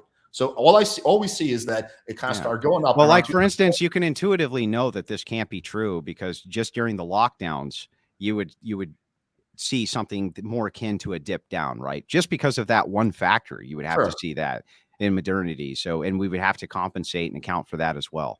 Sure. So But no, you I would don't. expect I don't that- have a chart off the top, or like at my disposal any more than you did. I didn't know which topic we would actually go with, so I didn't have it prepped and All right. ready. You don't have go to get ahead of defensive, time. Andrew. I'm just bringing up a point. I'm not trying to debate you. I'm just making a point. Maybe to get you to question your I'm not assumption. being defensive.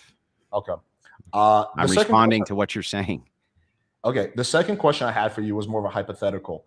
I'm just curious to hear what your answer on this is. If women collectively started taking mass amounts of steroids and became as strong as men, would you then change your position on having a egalitarian society or no?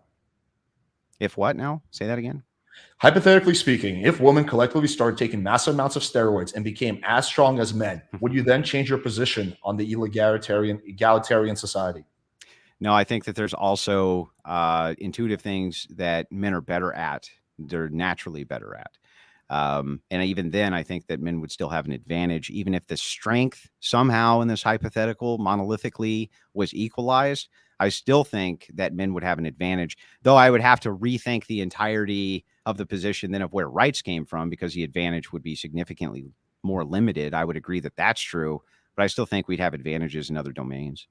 Okay, fair enough. All right. Anyway, so let's. I just had those two questions. Let's just get back to the initial debate. I don't want to start debating myself. So I'm sure you guys have plenty of other points of contention. What were some of the things that you mentioned? You gave me a list of 6 things in the beginning. We did 2 and 3. What was number 1? What was number 4? What was number 5? Yeah, so the first one is that women's suffrage and the women's right to vote has been bad for democracy and bad for women in general. Do you disagree with that one, Farha? Oh, sorry. I have you muted. Let me unmute you. There we go. I wasn't typing, by the way. I think it's just my. Yeah, that was well. As soon as I muted There's you, a finger tap. I think you got your finger next to your phone. Yeah. Tapping. Yeah, as soon as I muted you, the clicking went I was away. just making noise. But you're good now. Right now, there's no noise. Yeah, there is. Oh yeah, there's fuck. I don't know what it is. I'm not typing. It's okay. It's no big deal. You're good. Yeah, let's just ignore that. So yeah, do you agree with what he said or no? I'm assuming you don't agree with that. Is that women's? Say it again. Women's suffrage and the women's right to vote has been bad for democracy and women. I mean, I'd probably disagree. I guess if we have these specific topics, I guess if we were to talk about feminism in a broad way, it's harder to read and think about it. But I guess if we have specific topics in mind, like if you want to talk about women's happiness and feminism and then the basis of human rights, we can always reconvene and I can read more about it and then come to a more concrete opinion on these things, I guess, right now. That sounds fair. Yeah. I'm fine with that. Alex, you can always bring on guests if you want to kill 40 minutes with Q&A or something. Yeah, sure. I guess the second thing I would bring up, which I think you guys might be better as a discussion, is gender roles. So I'm assuming Andrew believes in very strong traditional gender roles. I'm assuming Farha, you do not, or am I wrong? Yeah, that would be incorrect. I think that the construction of gender is false and that there's only sex and sex roles, and that what you would consider to be gender is actually conflated with sex, and that gender in and of itself is nothing more than fashion. That's all it is. It's just a here and now fashion statement, essentially. I don't think that gender as you understand it and as I understand it, I think are completely different things. I think that when you think of gender, you're just thinking of behaviors that are feminine. And when I think of gender, I think of sex roles, and that the sex roles themselves are what contributes to the behavior, not choices necessarily. Okay, sure. So just rephrasing from gender roles to sex roles. You believe that biological males, men, should act like men. You don't believe that they should be the caretakers, for example, or they should be you believe they should work, they should do masculine shit, and the woman should stay home with the kids. Right? I believe that men should act in a way that is virtuous under the confined paradox of deontological Christian ethics and virtue ethics. Yes. So under that you would say that masculinity in and of itself, which is part of the nature of a man, should most definitely be pushed, not restricted, not confined. But with that should come the virtues, things like temperance, self-control, all of those things that allow the bigger, stronger sex to control themselves from being a bunch of rabid, disgusting animals, essentially. So, yeah, I think that masculinity is extremely important to society, but that men need to have their behavior tempered a bit and their judgment tempered a bit with virtue. Do you believe there's such a thing as toxic masculinity? It depends on how you mean it. If you mean like, can some of these red pill idiots go too far with this shit? Yeah. I think that Andrew Tate can go way too far with the shit that he says. I think that I might draw the line at like touring another nation for a 14-year-old bride or something like. I think that that gets beyond toxic and into just insane, to be honest with you. But generally, I think you would be hard fought, or I would be hard pushed to say that any kind of real masculine trait is toxic in any way, shape, or form. I think almost every masculine trait's a good trait. And I think that women love us for having them. So yeah, I agree with you on that. So the one that I always reference in debates is one aspect of what I think I would consider toxic masculinity is the stigma for men to get mental health help, right? There's just a little bit of a stigma about it, right? It's much more socially acceptable for women to go to a therapist than it is for men. So that's what would be something that I would personally consider to be quote unquote toxic masculinity. So that's an example. Why is that toxic though? Why do you think that that's toxic? I think that psychologists, psychology in general, is overwhelmingly saturated with women, and I don't think that men going to women for their issues is necessarily the best idea. And I think that it doesn't have to be to women. You can go to male therapists. But I think that a lot of psychology in and of itself is bullshit guesswork. I think it's just bullshit guesswork. I don't think it's particularly helpful. I don't think that antidepressants and the overprescription of them has been good for society at all. And I think it's much smarter that men don't generally go out to try to seek mental health professionals to help them out with their psychological profile. I think the reason they don't seek it out nearly as much is because they have what women never seem to be able to have, which is friends. They have actual friends, and they hang out with them for hours and hours at a time and have lifelong friendships with them and confide in them and things like this. And I think that their friends tend to help them out quite a bit. So, all right, we fundamentally disagree on that point. Do you think men have more friends than women? I think that they have more real friends than women. I think that women can easily get a lot of associates, but that when you're talking about long-term friendships, I think men are generally better at being friends with each other than women are. And I think that women value male friendship as much as men do, and value women's friendship about as much as men do, which is not very much. That's just my take, though. I don't have any empirics for that. That's just my intuition, kind of as we're going off topic. I'm sure that I could dig that up, though, if you want me to come back for a debate. No, it's cool. I almost guarantee that's true. I just want to explore your thinking. Farha, do you disagree with any of what he just said? Well, I have a question for him. He was saying psychology is kind of oversaturated with women. I was going to say then, do you think psychology is a good tool for women, or are you against? I think psychology is a bad tool for most people at most times, and that it has a history of being directed by people who are kid diddlers and psychopaths themselves. And that the modern transgender phenomenon and many of the modern phenomenons that we see as a social contagion in society come from an overt amount of psychoanalysis from people who are trying to basically MK Ultra your fucking mind. That's what I think. I think that psychology and the prescription of antidepressants wide and en masse has been terrifically bad for society. It's not good for us at all. We shouldn't be taking these fucking drugs. And we never should have been. We never should have started on this mass prescription campaign to just dope down the entire public. That's a terrible idea. I guess let's speak specifically to like gender affirming therapy. Are you just against that type of like psychological treatment? Like, do you think there could be a healthy form of psychological treatment that addresses the social contagion of what you see as gender dysphoria? Or do you think all of it is what's causing it? Psychology as a field? I think that it's definitely helped with a mass push towards it, including we give so much credit to these organizations like the APA, the American Psychological Association, for instance, and they have things that are on the books that are clearly mental illnesses, and due to the lobbying campaigns of various groups, they will take those things off the book as a mental illness and basically capitulate to the mob, even though quite clearly it's a mental illness for a person to be screaming in their head that they have to get out of their body or dismember their body to become the opposite sex. That's fucking insane. But the move to classify this as other than mental illness is bizarre to me. And this happens due to lobbying from these groups with tons and tons of money. And they're able to leverage organizations like the APA. I have a video of the former president of the APA talking about conversion therapy, where he says it was never really tried before the homosexual lobby came in and began to massively leverage the APA to drop homosexuality as a mental illness. So I don't have a lot of faith, a lot of stock in psychological institutions. It's a soft science. It's never been a hard science. Nobody's ever classified it as a hard science. The empirical data can almost never be replicated. It's the top at the replication crisis under the sociology banner. So yeah, I have a lot of problems with psychology and psychoanalysis. And I think that the overprescription of society is terrible for us. And I think that Alfred Kinsey, who started the trans movement in general, was a sick kid diddler. Yes. I agree with all the things you said. My only critique would be, I feel like you're throwing the baby out with the bathwater, meaning trans, whatever confirmation therapy, whatever the fuck it's called, is a small part of therapy. Like, most people are not going to there for that. I think for some people, including myself, I've been very public about the fact that when I was going through a hard time, I went to therapy, and it was very, very good for me, right? Like, it prevented me from becoming an alcoholic, prevented me from even potentially doing something worse, right? So I think it can be very good if you go to the right therapist, though. That's a key precondition. Let me ask you a question. Did they put you on any antipsychotics?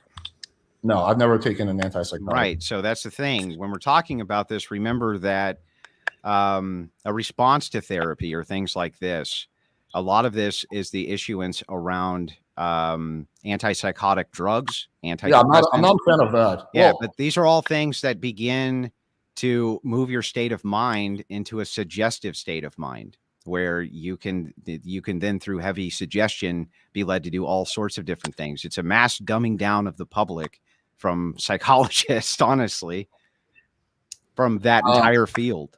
Yeah, but I think you have to separate antidepressants from antipsychotics, right? Antipsychotics, I fully agree with you, should not be prescribed to anyone who isn't full on straight up psychotic, right? I do agree those are overprescribed. And I do agree with you that antidepressants are also overprescribed, just like, whatever, just like Valium is, just like Ritalin is, just like all that shit is overprescribed. So I agree with you on that. But for certain people, SSRIs can actually be very, very beneficial. Like, for example, again, with me, when I was going through a hard time and I was having panic attacks, me getting on SSRI stopped that from happening, and it didn't dumb me down. My intelligence level stayed the same. It was just something that, when you have a brain imbalance, that could be useful in the right circumstance. I'm sorry, you were breaking up really bad there. For some reason, I'm having a bad hiccup. Where did you lose me? I'm still losing you here, kind of intermittently, and I'm not really sure why that's happening. Hang on, just give me a second. Maybe it'll correct itself. Farha, can you hear me? Yeah.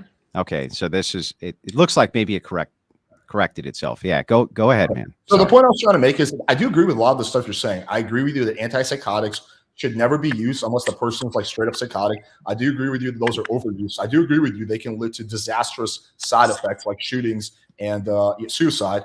But I think that SSRIs, while they are overprescribed, and should not be prescribed as often they are, can be very beneficial to certain people at some point in their life. Like, for me, that's going to be true about everything, even bad things. You could say that it could be true that a person being an alcoholic could be better than the alternative of him not being an alcoholic in some limited cases. So I would concede that in some limited cases, this may be a helpful thing for some people. However, I'm going to maintain that you may have been able to have gotten the same exact help from spiritualism or from your religion, which is something that's absent in your life, that you may have gotten from this over-the-counter drug. And I think that as we've replaced religion in society with just give them drugs, we kind of see this trend, don't we, of overprescription, people on antipsychotics, antidepressants everywhere.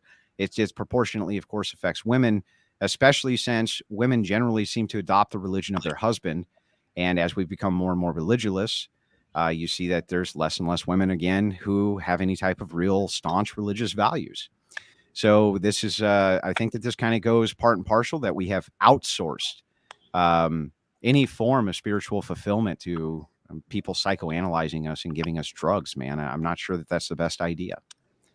I do agree they should be prescribed more seldomly, but I do think in the right, I don't think it's an equivalent to alcohol. Like, alcohol, maybe in very extreme cases, it could potentially somehow benefit you. I don't think SSRIs are even close to that. I think they're 3 degrees different. I think SSRIs, again, for a person who has it's not directly, look, it's not, nothing I'm saying as a comparison is directly analogous. It's why it's just a comparison of the extreme. I'm just looking at the extremes and saying, of course, there can be cases where drugs like this, I'm sure, can help people. But on average and by and large, I think it's been pretty much disastrous. And you seem to agree with that.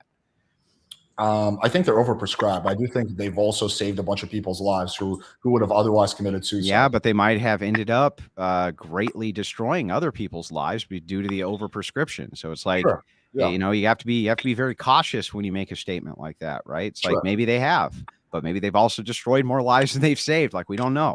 Well, like It's a everything, brand new phenomenon. Well, like everything, moderation is the key. I mean, someone who's like recreationally drinking whiskey on the weekend, that's totally fine. If someone is drinking 12 glasses of whiskey and then getting behind the car, like they're both drinking alcohol, but they're not in the same category. You know, moderation is always the key, you know, for the people. If that person, for example, is taking certain prescriptions, he should not be drinking. If that person is like really young, you know, he should not be drinking because that will fuck up his like whatever. Yeah, but brain. Alex, I don't disagree. Like, I'm not going to disagree with any of those normative claims. I think they're all true. Of course, that's true. Like, moderation is necessary for the success of any human being anywhere in life, doing anything. And any activity you can do too much of, and it can be bad for you. Like even drinking water like you do excessively, even that can be bad for you. And It's not water, Andrew. This is kava, for God's sake. Okay, I'm just saying, right? Even that could be bad for a person. I don't even think we have a disagreement here, to be honest with you. No, we would just be arguing. We'd be arguing kind of just some nuance at the fringes, and who cares really? I was just curious about your position on that because that's something that I always debate people about. So I think what we can do next is just bring on people from the chat. I think quite a few people have questions for you. Or did you want to discuss something else, Farha, before we do that?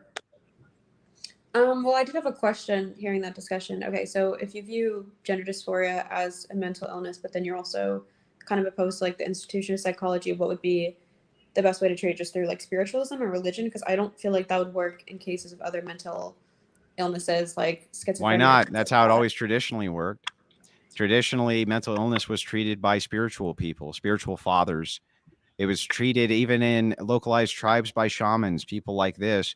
And by the way, before there was mass amounts of psychologists all over the place and we were psychoanalyzing everybody and their brother, if we go back 90, 80 years, we find that the trends in depression and suicide and things like this are greatly decreased. They're much less. It's much, much, much less. Okay, so as religion was society, when any society is highly religious, you see those issues greatly decrease. Even psychologists will say that that's true, that people who live spiritual lives seem to have much less cases of less cases of mental illness, depression, things like this. The numbers bear that out. The more religious they are, generally, the lower that trend is. There's a lot of people who pay lip service and say they're religious who aren't. So when you look at the stats, you have to really dive into them. But the more on the side of the religious that you are, seemingly, the less likely you are to have those types of issues. And historically, that's been the trend as well. I guess I was asking whether that extends to other types of mental illnesses like schizophrenia, or do you think that's more particular to depression and anxiety? Yeah, the Catholic Church especially, but Protestant churches traditionally had hospice cares that they would privately fund for people who had conditions like that, which are completely irreversible, and psychologists can do very little about them now. They can do very little about those conditions now, except create care facilities to put people in. That's it. Okay, so you don't believe same way you're saying that medication isn't typically the best solution for depression, so you feel similarly for those other mental illnesses as well. It probably does more harm than help generally for things like schizophrenia. Well, I mean, yeah, we haven't been able to cure any of these. We haven't been able to cure dementia or schizophrenia or the decline in cognitive ability. We just create facilities to put these people in.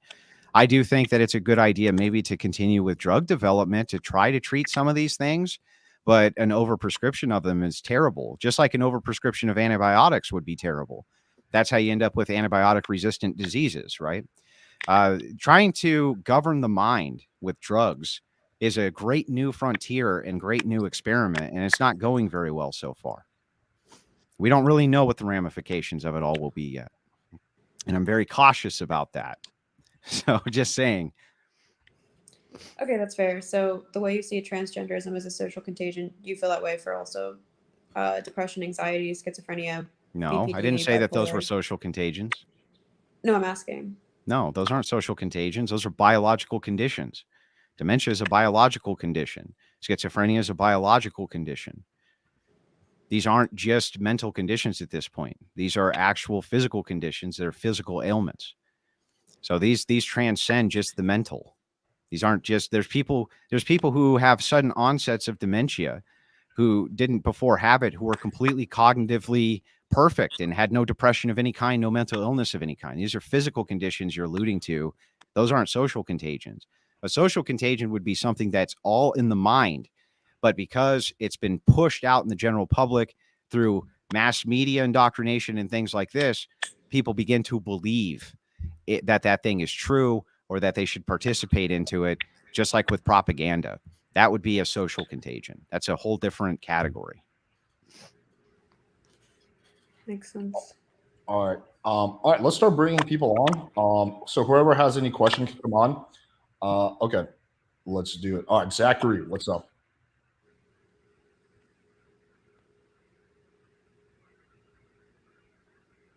Zachary. Okay. Let me bring on the next person. Just fix your shit and then you come back. All right. What's up, Casimir? Hello. You can hear me fine, I hope. Yeah, we can hear you. Okay. First, for Alex, I checked out that Vogue study. So on that very graph that you pointed to, it says that no new information is available since, well, and they're referring to the study from 2009. So there was no new study, and the graph doesn't really increase. It's a general trend of decrease with no new information. Well, I'm confused. The graph goes to 2017. What do you mean it doesn't go up? Which graph are you talking about right now? I have the He's article talking about open. the Vox graph that you provided. Oh, the Vox one. Yeah.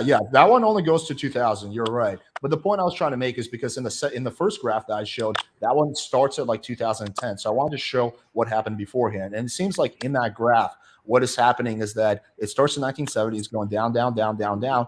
And around 1990, I don't know, 5, it starts leveling up and slowly going up. And then we can see the second graph. I agree with you. It's not ideal. It'll be optimal if we had a graph from 1970 to 2023. But we have to make use of the resources we have. If you have a better graph, I can look at it. But the point I was trying to make is that 95, something seems to change. It slowly starts going up. And then you can see that effect even further from the other thing where 2010 to 2018 is still going up. So that's the point. I was trying to make. Yeah, sure, but it doesn't counter like the huge paradox. If you have social progress according to progressives, where women get a lot more rights, and technology progresses, so everybody gets a lot more power. Supposedly, everybody's material conditions improve, and yet we see a sharp decline where previously people were reporting a lot more happiness, and it happens over like 50 years. We don't get a new 50-year control.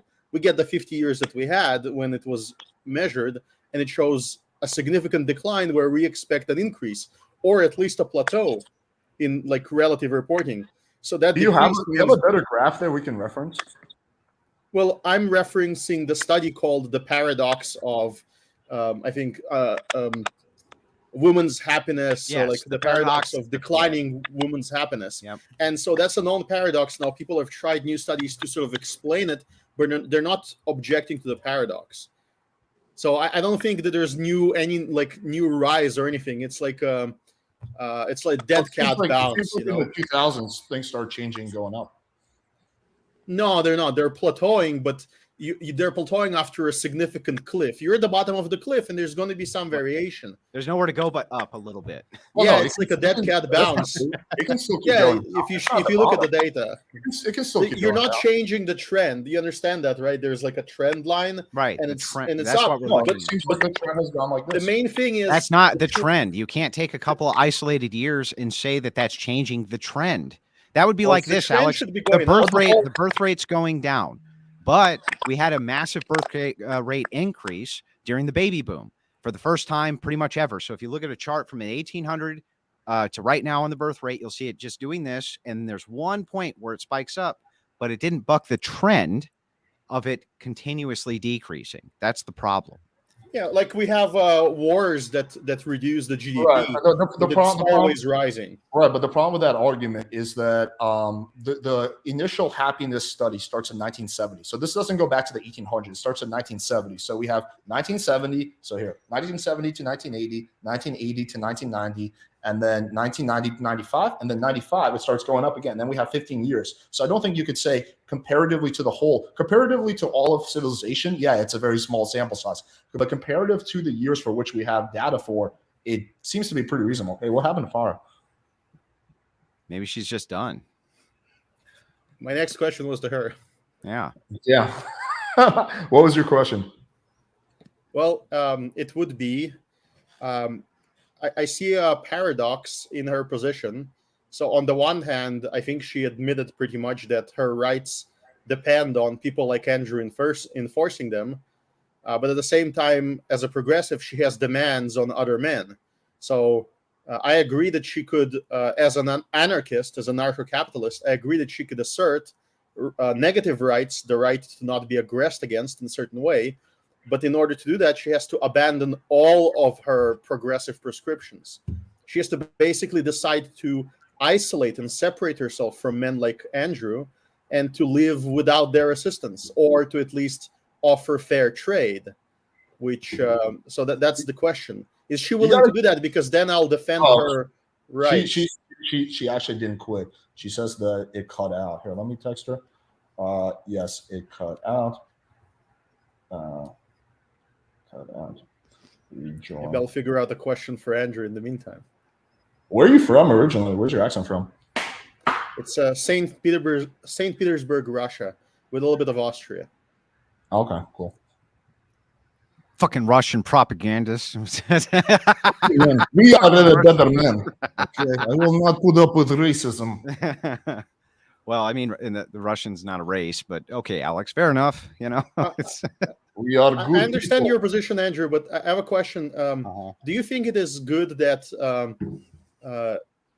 I'm not saying that men and women are equal, but do you agree with the repeal of the laws that existed, say, 200 years ago, where women were treated generally like property in many ways? Do you agree that should have been removed? I disagree with the premise.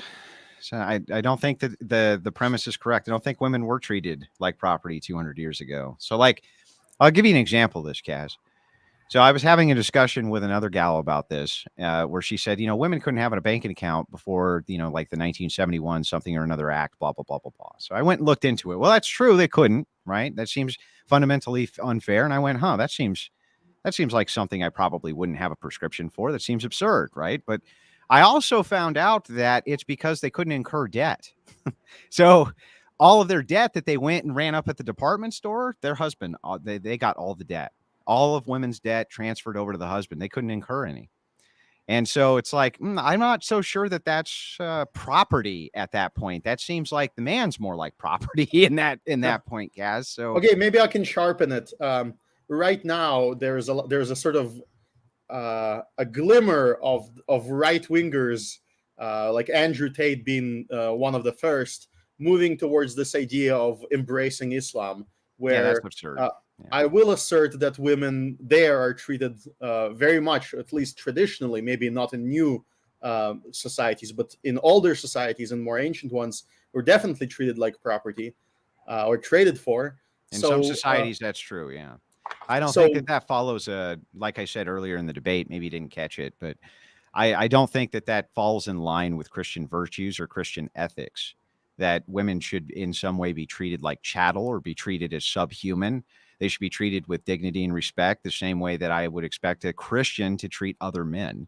But that's not going to eliminate the is claim of what is true, that if at any time men decide to take away rights, even from other men, there's very little anybody can do to stop it.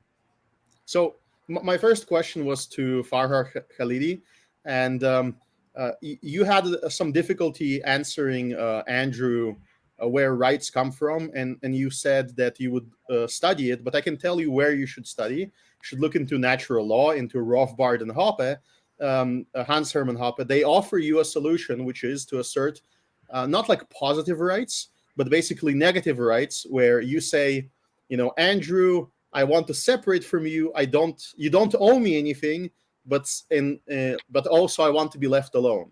So you can become like an anarchist libertarian, which means you have to abandon all of your positive, progressive prescriptions for the government. And if you do that, then you do have a sort of secular grounding, not perhaps for equality, but for at least for people to not like impose themselves on you. So you would gain negative rights. I don't think you'll gain any positive ones. Do you find that acceptable?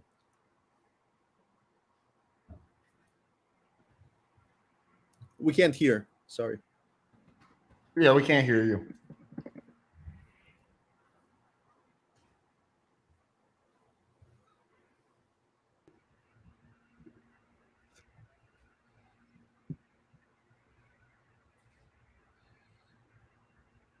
It might be the sound settings. All right, we cannot hear you. I wonder if she can hear us. I think she does. Oh, damn, she's having some tech issues. In her defense, she did tell me that she's not used to doing a virtual. I think this might be the first virtual one she's ever done. No, I did not muted her. She was not muted. No, it might be the fact that it's if it's the same browser and there's another older window open, there might be in conflict. Okay. You gotta give her credit though, Andrew. As far as feminists go, she's pretty chill. You don't even want to hear my opinion, Alex, and I'm not going to give it. I'm actually proud of you, Andrew. This was the most polite and respectful I have ever seen you during a debate. I'm actually highly impressed. Well, she didn't seem like an evil person or a mean person or a bad person like that fembot that you had come on who was a professor who tried to tell, that chick was progressive evil. And so she's going to get that side of me. But this gal just seems kind of a little bit clueless more than anything. Just doesn't seem like an evil person. Many progressives seem to me to be actually evil people. So I'm not particularly nice to them, Alex. I'm sorry, but I'm not.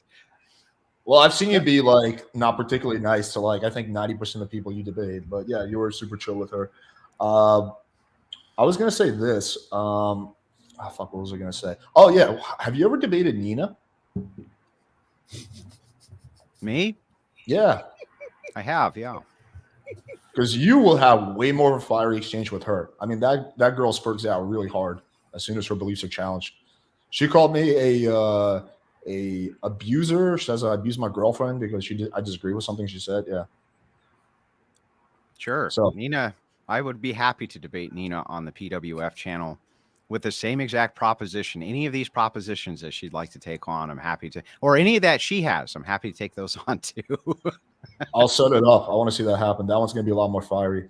Okay. I don't know what's going on with Farha. I'll text her again. Rejoin. Andrew, do you? Sorry.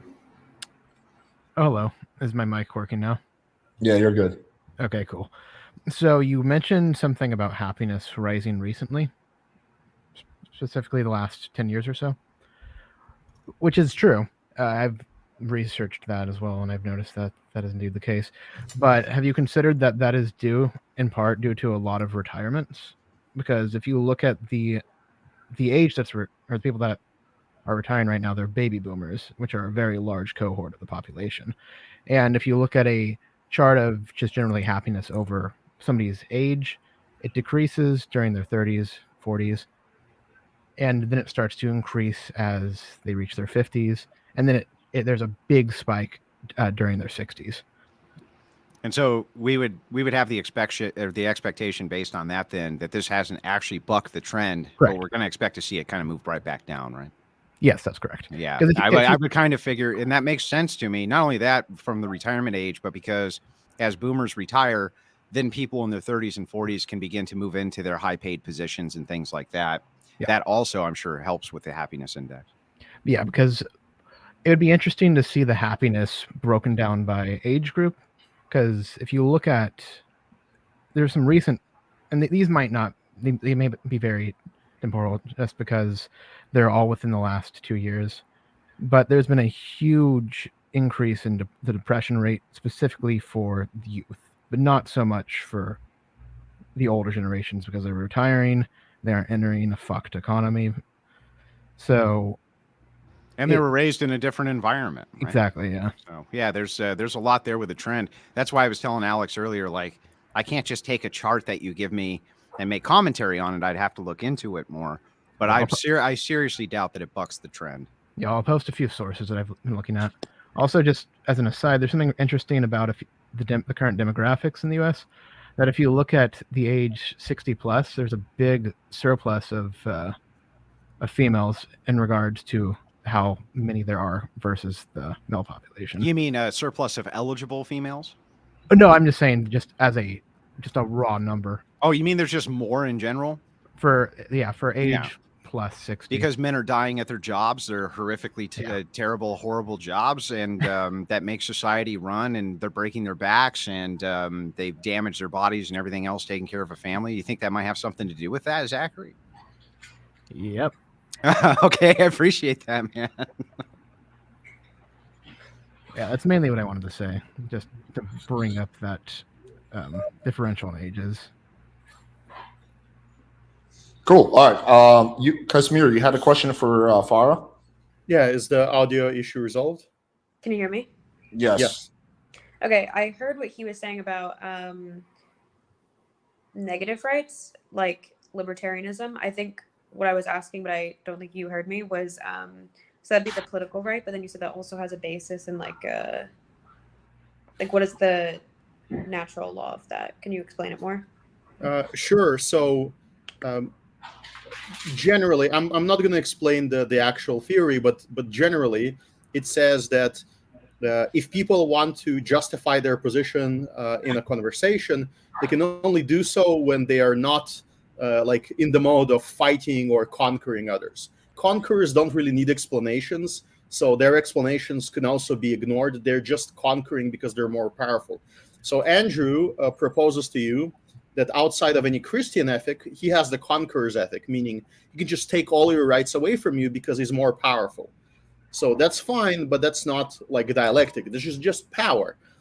So if you want to assert rights that don't come from God and don't come from your physical or like martial prowess, then you have to resort to dialectics, meaning to say, roughly, is that if I leave you alone, you leave me alone, and that would be a consistent position. Now, I see an inconsistency in your position. If you are any sort of progressive, if you believe in taxation, in, say, free healthcare, in any kind of wealth redistribution program, what you're basically saying is that you can reach your hand into the pocket of Andrew and extract resources from him, from his family, to give to other families and possibly to yourself.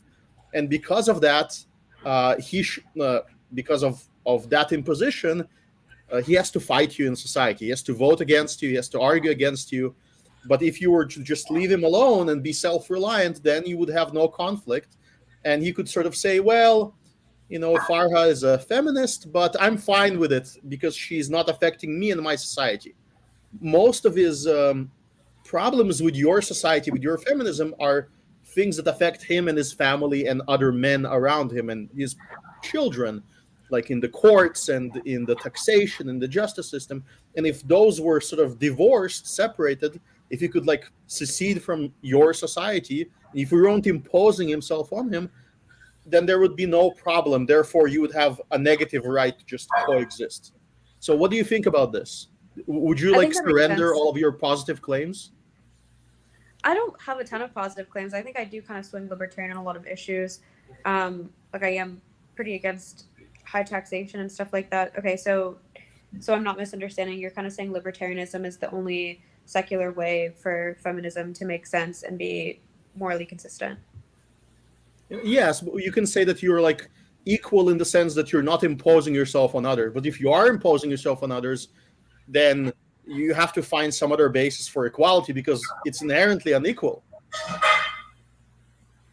I think that makes sense. I guess I'm trying to think of ways in which feminism would possibly be an imposition that would not. Well, the court system where there's like alimony money is, for example, one system where it's not just about like maintaining children at the minimum living conditions. It's maintaining a lifestyle that people are used to. That's quite a different standard than just like ensuring children survive. Okay, so you're saying child support would still be consistent with like this libertarian model, but alimony wouldn't, right? Yeah, if you were providing like food stamps for the children where they just get enough food to survive, I would say that most libertarians would if it was some kind of a voluntary system where they became guardians and then when they want to abandon guardianship, they still have to pay something for the child, maybe it would be resolved somehow, but it definitely not like in the system where you just get someone's income relative to your own lifestyle. I think that is hilarious. Like this idea that in the courts, men have to maintain the same lifestyle of the woman. Those laws have to just go immediately, right?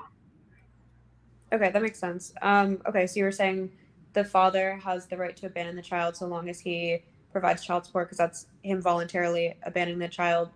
Where do you think like abortion falls in this conversation?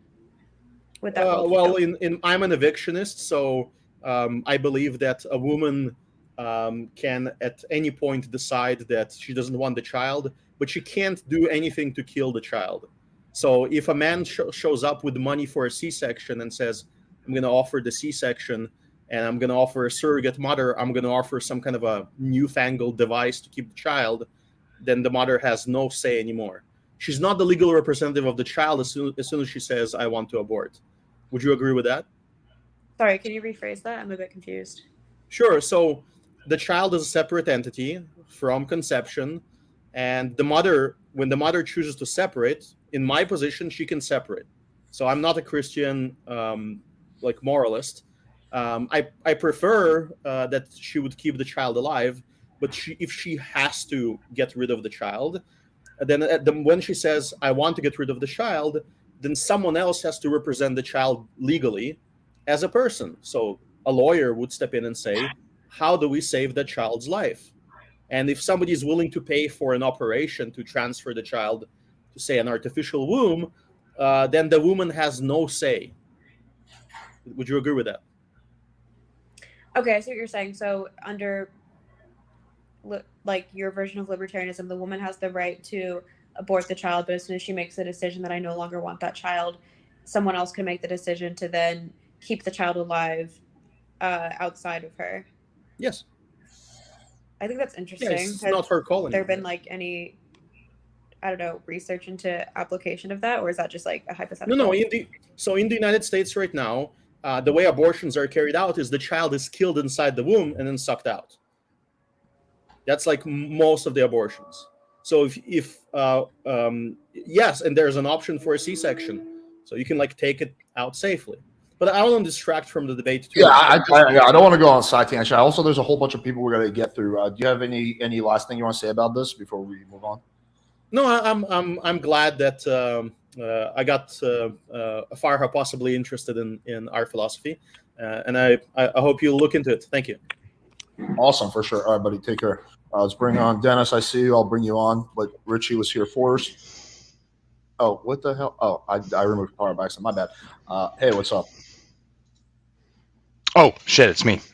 I was looking at the wrong screen. Hey, what's going on? Farha, I regret to say that I missed a portion of this debate, so I didn't get to go heavy into it, but I was listening for the last hour or so. And I guess I was, if you'd said it already, I'm sorry, but what is progressive to you? What does that mean? What does progressive mean to me? Yes. Political progressiveness. I guess the way I see the difference between like conservatism and progressivism is that conservatism tries to make sure that we're in a structure where competition is still encouraged, and then progressivism tries to make sure that even though we have hierarchies, the people who are at the bottom of the hierarchies aren't unduly suffering. So I think they just try to balance out conservatism values in terms of conservatives try to maintain the hierarchy, and then progressives, I think, try to just make sure that, yeah, people at the bottom of the hierarchies are still receiving basic human rights, I think, even if they can't completely thrive in a competence hierarchy. All right. So if that's your, it's a good question to ask, because you never really know how people perceive things. So if I could re-articulate your point in simpler terms, conservatives are trying to hold on to the old standard where they have all of the money, and progressives are trying to make things good for the common man. Is that effectively where you're coming from?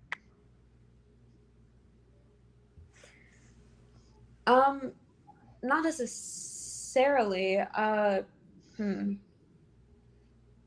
Conservatives are trying to hold on to the old ways. I think conservatives are just trying to make sure, in my view, that like competition's encouraged, that we're I guess the way I see it is conservatives value competition and then progressives value cooperation. I guess I see the ideal political system as a balance between the two. Hot Okay. take. Most conservatives and most liberals are hypocrites. Okay, keep going. I guess what I would try and dig further and say, okay, so I used to have this friend that lived. It doesn't matter. I had this friend, and she's still a close friend. But she would consistently think that in her brain that conservatives were just trying to destroy very people of low means. Do you hold any sort of resentment towards people that are, say, I don't know, like the old classical is like the robber barons or the oil barons or whatever, that they're like holding control of the economy? And do you think that that's like the ideal conservative method or position versus everybody that's a progressive? Everything that progresses is always for the common man. Is that fair or accurate or Can you anywhere rephrase? close? Do I think that so you're saying, you're asking me if I think progressives are advocating for the common man and then conservatives are advocating for what? The rich, basically the status quo. It doesn't even have to be the rich necessarily. They could be middle class, but typically the status quo.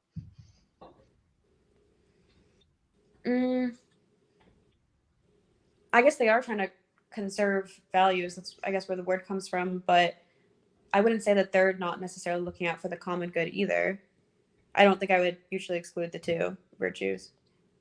Okay, that's a fair statement. Would you consider no fault divorce? Would that be a win for feminism? Was that a win for feminism? No fault divorce. What does that mean?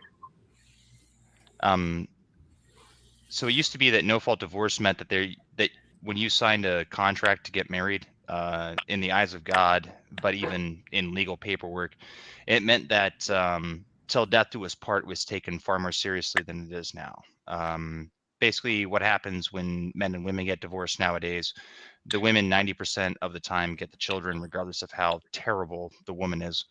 And they get half his stuff. And as Casimir was explaining earlier, even if they've been married to the man for a year, they now get something called alimony, which is obviously something that women have created through voting, which basically means to say that if you are a woman and you're a maid and you marry a basketball player, you were married to him for a year, so you deserve a certain standard of living, which might cost, I don't know, $400,000 a month, and that's probably being generous. Do you think that that's justified? Do you think that that's progressive? Is that the case even if, is that contingent on a prenup, or you're saying prenup or not? If Sometimes you marry someone prenup, rich and divorce them, you can get a high alimony. sometimes prenups don't even exist, as in to say they do exist, but the judge will just. But Richie kind of butchered the explanation a bit. So just like to simplify, no fault divorce, that just means you don't have to give a reasoning for why you want a divorce. Whereas you used to have to justify why it was that you wanted a divorce. You like he cheated on me, he beats me, stuff like that. You don't know. You don't have to do that anymore. You just can just say, I just want a divorce because I don't like this person's face anymore. Whatever arbitrary reason you have is justifiable enough. I would say I'm in favor of that, yeah. Am I necessarily in favor of the other thing he was talking about, receiving a high alimony after divorcing someone for a year as a consequence of no fault divorce? Probably not. But I think I am in favor of no fault divorce, yeah. I guess I sort of missed it, so I'll just make this my last point, and I'll just try and drill home on this one, just because I'm curious. You seem calm and cool. Okay, so do you think that that's you said it's justified? Could you justify it morally? That is to say, if a woman, so the majority of divorces are initiated by women nowadays, right? And it's not 51%; it's far larger than that. Did you know that? Yeah, I've heard that women typically are the ones who initiate it, yes. Yeah, so if a woman gets dissatisfied by a divorce, they can just get one. Or by a marriage, rather. They become disillusioned. Like, I thought he was going to make more money. I thought I didn't care about his average penis, whatever the excuse is, do you think that that's a justification for a divorce? Do you think that that's a good thing? Well, I know that statistically women are the ones who initiate divorce, but I think also it's statistically more likely for men to be the ones to commit adultery while they're in marriage. So I don't know if women are necessarily just getting divorced because they're just bored or sick of his dick or whatever. I think it could also be, yes, men are not very likely to leave their woman, but sometimes they'll be the instigator for the reason why the woman needs to call it quits. But I think even if that weren't the case, and if there wasn't infidelity, I think if you are bored of someone, I think it's valid to leave them. Do I think there's a moral basis for that? I guess if you're morally valuing that person's pleasure and happiness, then I would say that's a valid moral basis, right? I think the only way you could morally base that is to not draw a distinction between having a boyfriend or a husband. I think once you make that commitment, it is totally immoral to just be dissatisfied suddenly and not It try may to work be things amoral, out. but I don't think it's the government's job to force unhappy people to stay together with their partner. I think that's an overreach. I agree. I think that's the church's job. Anyway, But that's all I have to say. what if you don't get a religious marriage? What if you get like a secular marriage? Why would you even bother? Because you're not religious? No, I get it, but like, what you want tax benefits? I don't know. Shouldn't you be fighting for tax benefits for like civil relationships or something outside of? Well, no, I don't think people get married for the tax benefits. Mostly, I think that's a little perk. But I think the reason people get married is because they want more stability and because they love that person. So it's a purely emotional decision. It's not a logical decision. You'd have all those same things without the marriage, though, isn't that true? Right. Oh, I'm not in favor of people getting married willy-nilly. I'm just saying I don't like also the idea simultaneously of the government forcing people to stay together. I agree with him. I think there should be a mental difference in why you pursue a marriage versus just a boyfriend-girlfriend relationship. Should there? This is going to be sort of out of left field, but should there be contract laws that are like that terms of service? Did you ever watch South Park, that fucking episode where Tim Cook was just making everybody sign contracts and they all ended up having to have their mouths sewed to somebody else's anus, like a recreation of the human centipede? Do you have any idea what I'm talking about? I know It's like, well, you didn't read it, but you signed it. Yeah. You signed it, right? Okay, so it's an extreme example, but that's sort of the point. Do you think that there are ever terms of service things that you don't even read through that should, I don't know, let's say, for instance, AT&T decided you didn't pay your phone bill, so now we're going to start taking equity out of your house. Do you think that should be legal? For them to bury that in the terms of service? It's sort of, I mean, somewhat like Right. works that way. Like they can eventually petition to take money directly from your bank account. Right. So, like, should it be legal? I think that if you don't pay your bills, I don't know. I don't have a strong position on that. And now extrapolate that to the point. And now extrapolate that to the point of half of your income plus the lives of your children. Should that be legal? Well, I'm not the biggest. I just don't think you guys have a logical basis for that. And I don't know if that's progressive in a positive sense. I do believe it's progressive, but I don't think progressivism is what it. Well, I'm not really a progressive. We agree. We both agree that it's not the government's job to force people to stay together. So we don't really have a disagreement. Okay. Anyway, thank you. Yeah, thanks for coming on, dude. Appreciate you. All right, take care. Well, let's bring on my favorite person ever, Dennis. Yo, what? Oh, I'm your favorite person ever? Favorite person ever. Don't tell Natty that; she might get mad. Oh, there we go. Back to bringing up Natty. No, I'm just kidding. You're good, Dennis. All right, so ask your question. All right, so your name's Farha. How do you pronounce it? Farha. Farha. You seem like a smart person. Have you taken an IQ test? I haven't. No, have you? Yeah, I have. I took like 1 or 2 when I was in school, but I was just wondering. You seem like a smart person, but okay. My second question would be what are your thoughts on like women having like sexual freedom? My thoughts on women having sexual freedom. What would be the alternative? You just mean more social pressure for women to be more sexually modest? Is that what you mean? Yeah, I mean that. Wait, you have to Or- specify. Do you mean in terms of like legally? Should it be illegal, or do you mean in terms of No, like I think he just women means like having more, social conventions. women being more open sexually, and this whole Oh. sexual liberation movement. like? Does she think it's good for their mental health, or just good for society in general? Is it good for women that the whole Okay, for their mental health. Okay, got it. I think people are very varied. Like me personally, I'm a virgin because I just value having an emotional connection with someone to do anything. But I've said this before on different panels that I think I'd be lacking in self-awareness if I like projected the way I feel having casual interactions with people onto women as a whole. Because I do think there are some women who can have a more masculine approach to sexual encounters, and they can kind of dissociate and still go home at the end of the day and feel mentally okay with it. So I think it really depends person to person. I don't think people need to subscribe to like the overall feminist culture and like sexual positivity or sexual negativity or abstinence culture. I think people can kind of just look out for themselves in the same way, you know, we can argue that men are generally mentally capable of having dissociative sex with people.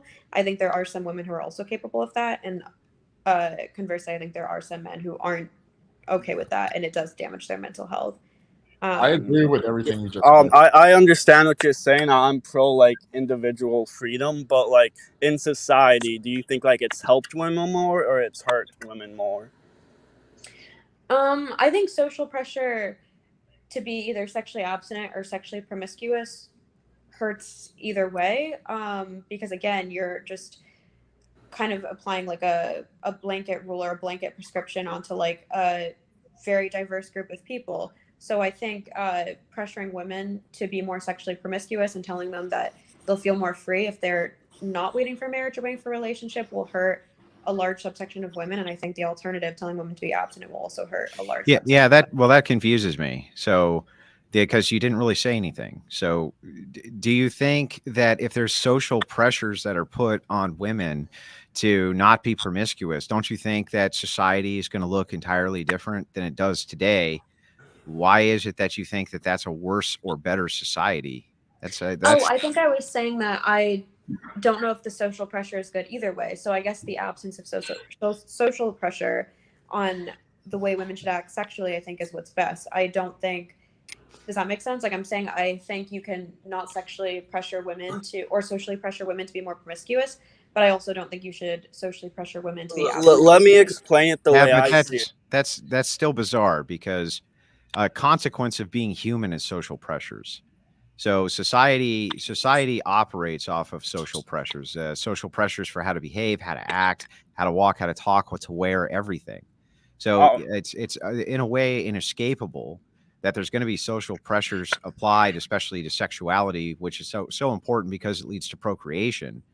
If you were to have, people in society pushing people towards sexual promiscuity, for instance, like feminism did, they end up with tons and tons of women who have OnlyFans, which has not been very good for women either, or the massive porn industry, which has not been very good for women or men. And all of these other types of problems. And I'm trying to if you're weighing these and you think on this hand, promiscuity causes huge problems. On this hand, using social pressures to tell women not to be sexually promiscuous causes less problems. Why wouldn't you go for the less problems? You know what I mean?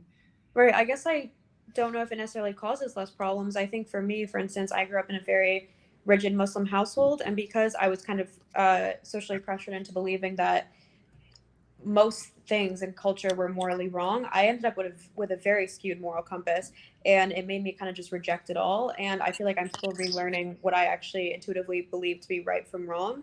So that's why I guess I'm saying if I genuinely believed that one of those methods did produce a better outcome, then I would advocate for it. I guess I'm more arguing whether I think that's the case, because I don't know if an abstinence you took only your education chastity with you. And I'm guessing that the religious influences in your life were part of the reason that your chastity is still intact, right? Sure, but I also don't you think that that's better? So. Don't you think that that's a better outcome for you? Can I explain it the way I see it? The way I see it is I think the whole sexual liberation movement actually devalued women a lot, because in the past, if I wanted to get with a woman, I would have to marry her, I would have to buy her a house, give her stability. And now with the whole liberation, I feel like I don't need to give a girl a house. I don't need to treat her right. I just like fuck her, and because of that, it carries over to the whole society. So I feel like it men's a lot of men, because like women are so open to having sex, they devalue them, and it hurts all women. So that's But kind of Dennis, where I'm why are you coming out there from. fucking so many chicks then? If you think it's I bad for mean, society? I'm just seeing what her thoughts are, because I feel like in the past men had a lot more value in women. They put like women on a Well, the pedestal. reason he's out there fucking a lot of chicks, Alex, because they let him. That doesn't mean that that he doesn't think that it's bad for society. He can still act in a way that he knows isn't great for society I think it's because of bad the for. availability. It's just like with drugs, right? If you have drugs more readily available for everybody, more people will take drugs. I promise you. So it's Well, it's the same if exact thing. his position, it just depends how strongly he believes his position. If his position I, is that, hey, I think that casual sex is really bad for society, by him engaging in casual sex, he's in a way contributing to the no, problem. my position is it hurts women and it devalues women. I'm not a woman, so it doesn't really affect. I mean, it might Yeah. affect like Right, it right, might. Alex. Aren't you devaluing these women by contributing to that? Like maybe those girls would have stayed a virgin if you didn't fuck them. Yeah, exactly, Alex. It's like being in prison and being against the prison food, right? But you still eat it. You still eat it though. What kind of hypocrite? What kind of hypocrite is against the prison food but still eats it? What type of hypocrite? I don't think that. I just want to know her views. You feel like the Alex, whole I think what sexual Alex is saying liberation is movement. the onus on men because, or is it on the gatekeepers of sex? And I guess what Andrew's saying is that the moral onus is on the women because they're the gatekeepers of sex, right? Is that what you mean? Correct. Would you Right. agree with my assessment that it devalues women more?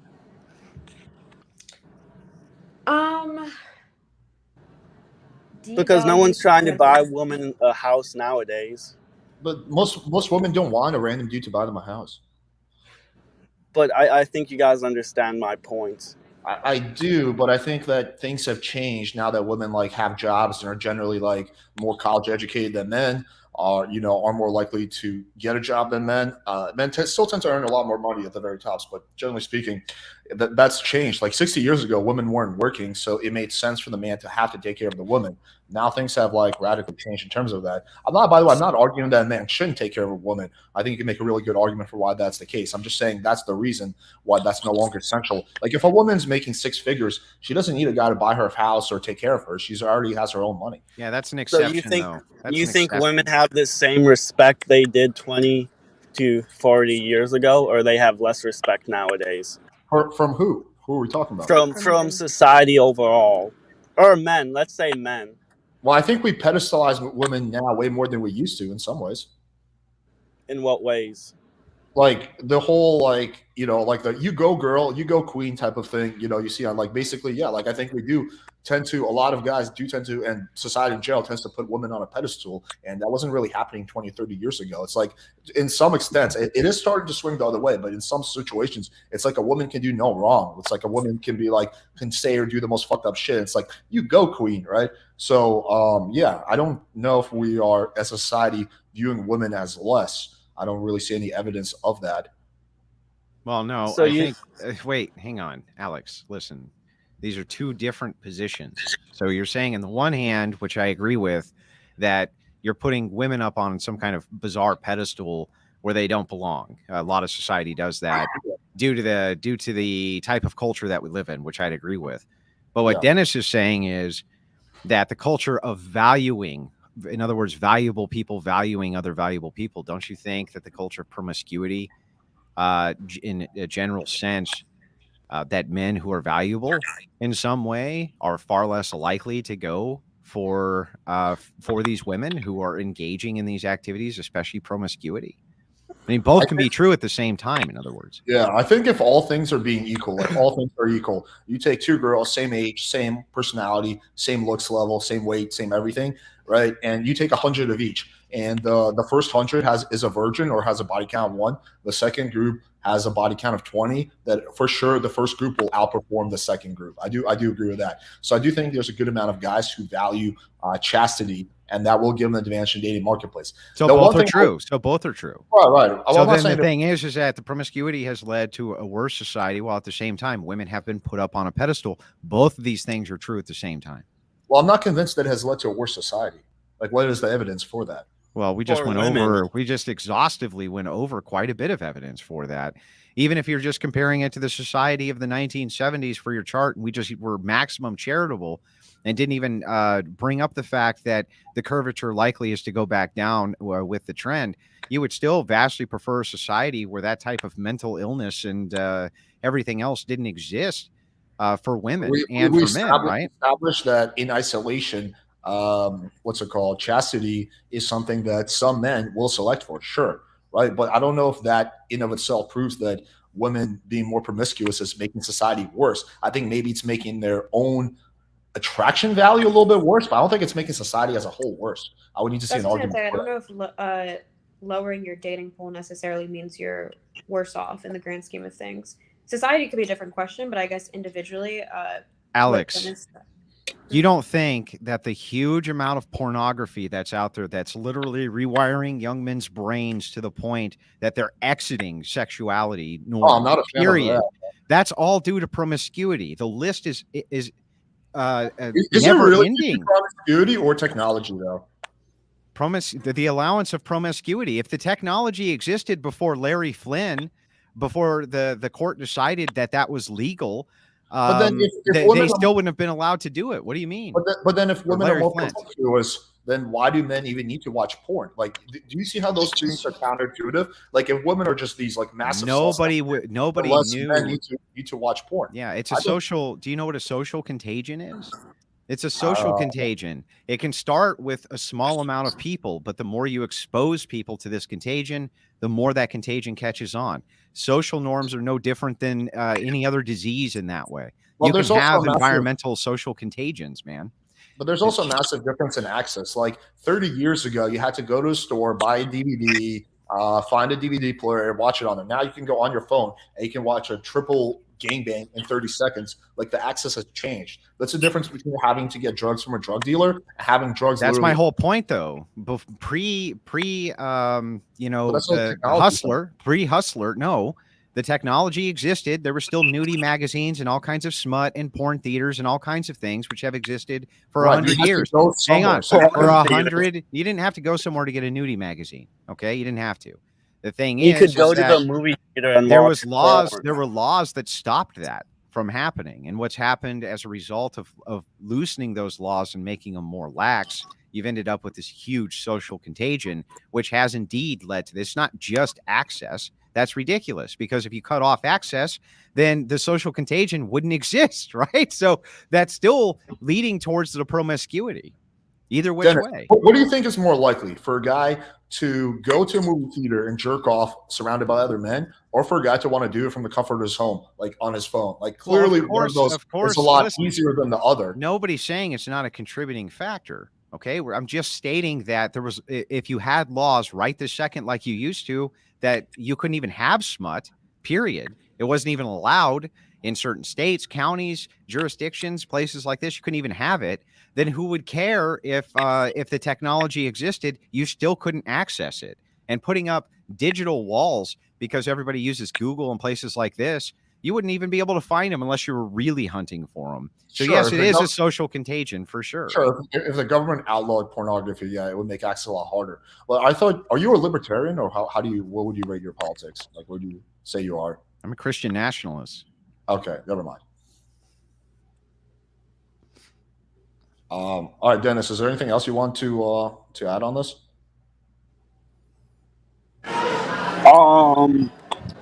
Anything else I want to add on this? What are her thoughts on like prostitution? Should that be legal? What are my thoughts on prostitution? You said? Yeah. Should it be legal? I don't know whether I would argue if it's morally good, but whether it should be legal. I think the way Andrew was saying before, whether we should advocate for abstinence only or more sexual positivity based off the consequences. I think if you legalize prostitution, I think it does end up helping a lot of prostitutes in terms of like safety, because they could actually, I don't know, they can ensure their safety more without fear of being criminalized. So I think from like a consequentialist perspective, I like your legalizing painting. prostitution is good, but do I think it's Yeah, a good where do you guys morally paint that to at? allow prostitutes? Ken, I this don't- is not the time to do a goddamn cold approach. Oh, my bad. I got distracted. Well, doesn't that also necessarily lead to the inclusion of more people getting into the industry of prostitution who ordinarily would not have gotten into that industry because they had other options available to them? And that seems obvious to me that just the prescription of we want to make this thing legal, especially prostitution, simply because then the current crop of prostitutes might be more safe who are streetwalkers. It still opens up the avenue for there to be a lot more people engaged in sex work who ordinarily wouldn't have been had it been criminalized. So it's I like actually never- from your I actually never- consequentialist standpoint, you have to be very cautious making a prescription like that. I just Yeah, have a I quick. guess- Oh, you can respond for it. I guess, do I think prostitution is morally good for society? Probably not, because I think if men can seek out prostitutes, they're less likely to cultivate skills in which they would typically need to date women. But am I vehemently opposed to women going into prostitution? No. So I don't know if even factoring that in, if I would be against it. Like, I don't think it necessarily is better for society, but I also don't think I'm morally. I don't know if I see something completely wrong with women selling sex. I guess same way, you know, I don't see something wrong with women going on dates and sleeping with men outside of marriage. And then you could say that kind of, like the other guy was saying, kind of devalues them in society. In a Well, let certain me way. ask you a different. Let me ask you a different question. Other than the normative things that almost everybody on planet Earth would agree on, like murder and theft and rape and stuff like that being criminalized or being bad, is there anything in your worldview that you think should be criminalized or is bad outside of those normative things? Anything? I don't know if I put things that I think are bad and things that I think that should be criminalized in the same bucket. So I'd have to think about it a bit. Yeah, more. either or. Just what's bad outside of just the normative 10 Commandments stuff? What else is bad? Is there anything else in your worldview that's even bad? I do think pornography addiction is bad. I think too much sexual promiscuity can be bad, again, if it's projected onto the general public. But I don't know if I don't know what I think is the right way to remedy that. I don't know if I believe in criminalizing it. Those things. Well, there's many things that are bad. Fast food is bad. Lack of exercise is bad. Lack of sleep is bad. Like lack of socialization is bad. Isolationism is bad. Not lying to your friends is bad. Yeah, I mean, there's a million things that are bad. I don't know if No. First of all, bad's a moral claim, right? Bad is a moral claim. So it's immoral. You wouldn't say that isolation is immoral, right? You wouldn't say that a porn addiction is immoral. No, it's not. Right? It's just bad. You're saying bad in a normative way of you shouldn't do it because it hurts you, right? But you mean it in a moral way. What I'm asking Farha is if she considers anything to be immoral outside of just the regular 10 Commandments stuff. Is there anything at all that you can think of? Is lying covered in the 10 Commandments? Yeah. Okay. Immoral, like wrong to do because it hurts society versus like isolationism, fast food. Those are just immoral, period. Bad Based because on they don't hurt other people. Based on whatever it is that you think is immoral outside of just what's on the tablets of the 10 Commandments. What else? Can you think of anything that you would consider immoral? I mean, what I would say would be like if you're a boss. I'm not asking you, Alex. Hang on. Let her answer. I don't want to answer. Okay, you can answer while I think. Nah, I don't want to detract from the debate. It's supposed to be between you two, so I'll answer after you. Anything else that I think is immoral outside the 10 Commandments? If I'm being honest, I'm not sure what the 10 Commandments are. Don't steal. Just normative stuff. Just what you would consider normative societal stuff. Like you can't cheat. kill people. You can't lie. You can't steal. You can't be bad to your mommy and dad. Things like this, right?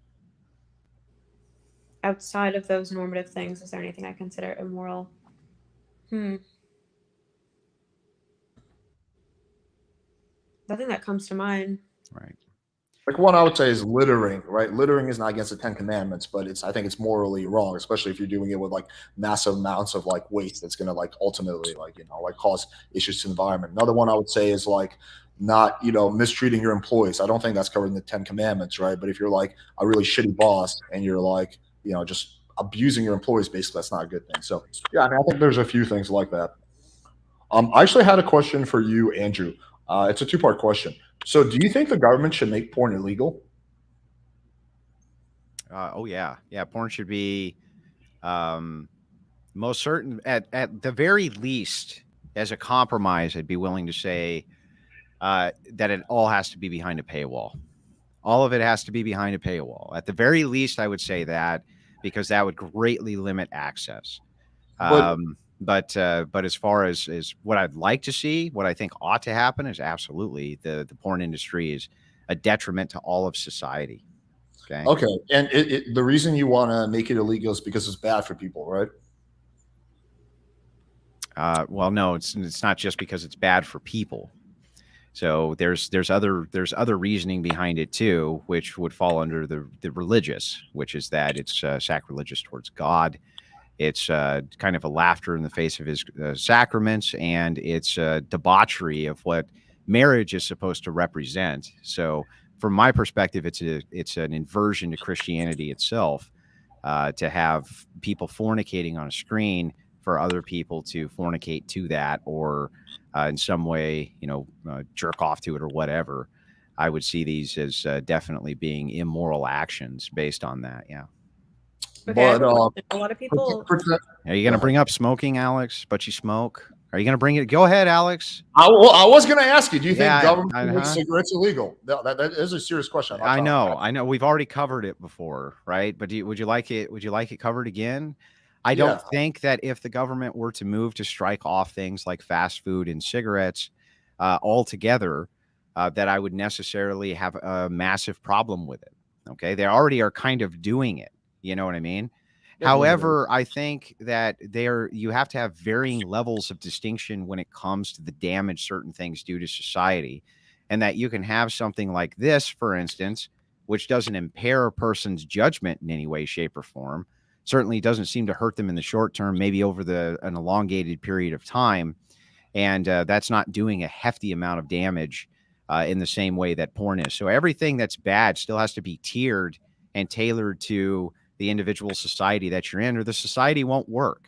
So you can't just be like, well, bubblegum's bad for you. Should that be out? It's like, well, no, not really. What about a cheeseburger? Should that be out? Well, not so sure about that either, because the significance of the damage, it's debatable. Okay. But I think pornography, things like pornography, if you're scaling it, the damage is so significant that it's difficult to make a cohesive argument and a good argument for why we ought to ban it. Well, I do agree with you that severity should play a massive role, but I guess one of them is mentally bad for you, pornography. One of them is physically bad for you. Like, as far as I understand, no one's died from pornography, but millions of people have died from cigarette use. So that's not true. People have died. Of course, they've contracted diseases, all kinds of things, which have happened. Of course. How are you going to get a disease from? Of course, they've gotten HIV. No, there's people who participate in making it, Alex. What are you talking about? Okay, you're talking about the porn stars. And he means Alex is just asking solely about consumption. Yeah, and not only that, but if it leads to additional promiscuity, then you end up with STDs, which we could have gotten rid of. They literally, STDs would be gone. HIV would be gone if you had a chaste society. These things wouldn't even exist. So it's like, no, there's big, and that's not my only problem with it. It's just one of many. So if we're going to tear it off, it's like, look, we have to have things that are scalable. It's like a slidable scale. Would I say that cigarette smoking is good? No, it's not good. Is it good for me? No, it's not even good for me. But do I scale it at the same level as I would porn addiction? Of course not. It's ridiculous. It's ridiculous. What do you think kills more people, pornography or alcohol? Oh, man, listen, on a 1-to-1, it would be difficult to make a case that pornography, that you can track how many people pornography has killed. But that's not the only damage that we're looking at. It's just raw deaths. Okay. Well, what do you think causes more I don't damage? care about just the deaths. It's not the only consequence I care about. What do you think causes more damage to society, pornography or alcohol? Oh, for sure, pornography. Okay. I don't even think it's, I think you'd have a hard time making a great case that alcoholism caused more damage overall to society than pornography. Well, That's ridiculous. not alcoholism, alcohol consumption. Sure, there's all kinds of issues. A DUI doesn't kill anyone, but you fucked up your life. Maybe you get into a fight at a bar and you crack your neck. Yeah. Maybe you get drunk and you say something to your girlfriend that you shouldn't have, and she breaks up with you. I mean, there's myriads of ways that alcohol has. And there's some people who have prescriptions for that, and even in the United States, you have what are called dry counties where they don't allow any alcohol in the county if you want to live there at all. It's totally legal there. They just don't issue liquor licenses. Well, I mean, government does make these things illegal in some areas, in some sectors. Do I think that you should just outlaw alcohol for everybody? Of course not. That's ridiculous. Okay. And people do have to take responsibility for their actions, but on a scalable, on a sliding scale, I just don't think that the damage to society is worse from alcoholism than mass consumption of pornography. I don't even think it's close, to be honest with you. You keep saying the word alcoholism, but I'm not talking about alcoholism. I'm talking about the consumption of alcohol in general. Even then, I still don't think that it's in any way, shape, or form comparable to the results that you get from society being literally rewired, their brains being rewired, and sexual norms between human beings being rewired from mass pornography, where 3-year-olds hop online and they see a pop-up for a naked chick, just depending on which site they go to. They might just Google something about like a fucking cartoon character and then click on a site and there's a bunch of cartoon characters having sex or whatever. Okay.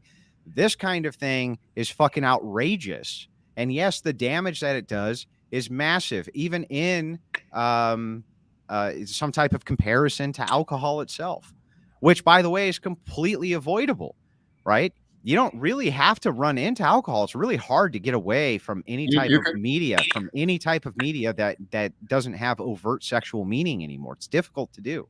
It's pretty easy to avoid pornography. I've done it for a long time. That's not what I said. That's not what I said. I said it's really difficult to get away from media that does not have overt sexual tones to it. It's really difficult to do. Do you think that should be made illegal too?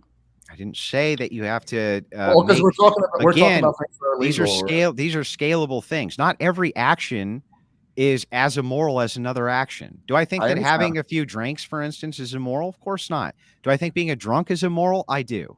I think that that's something that you have a moral imperative to do something about.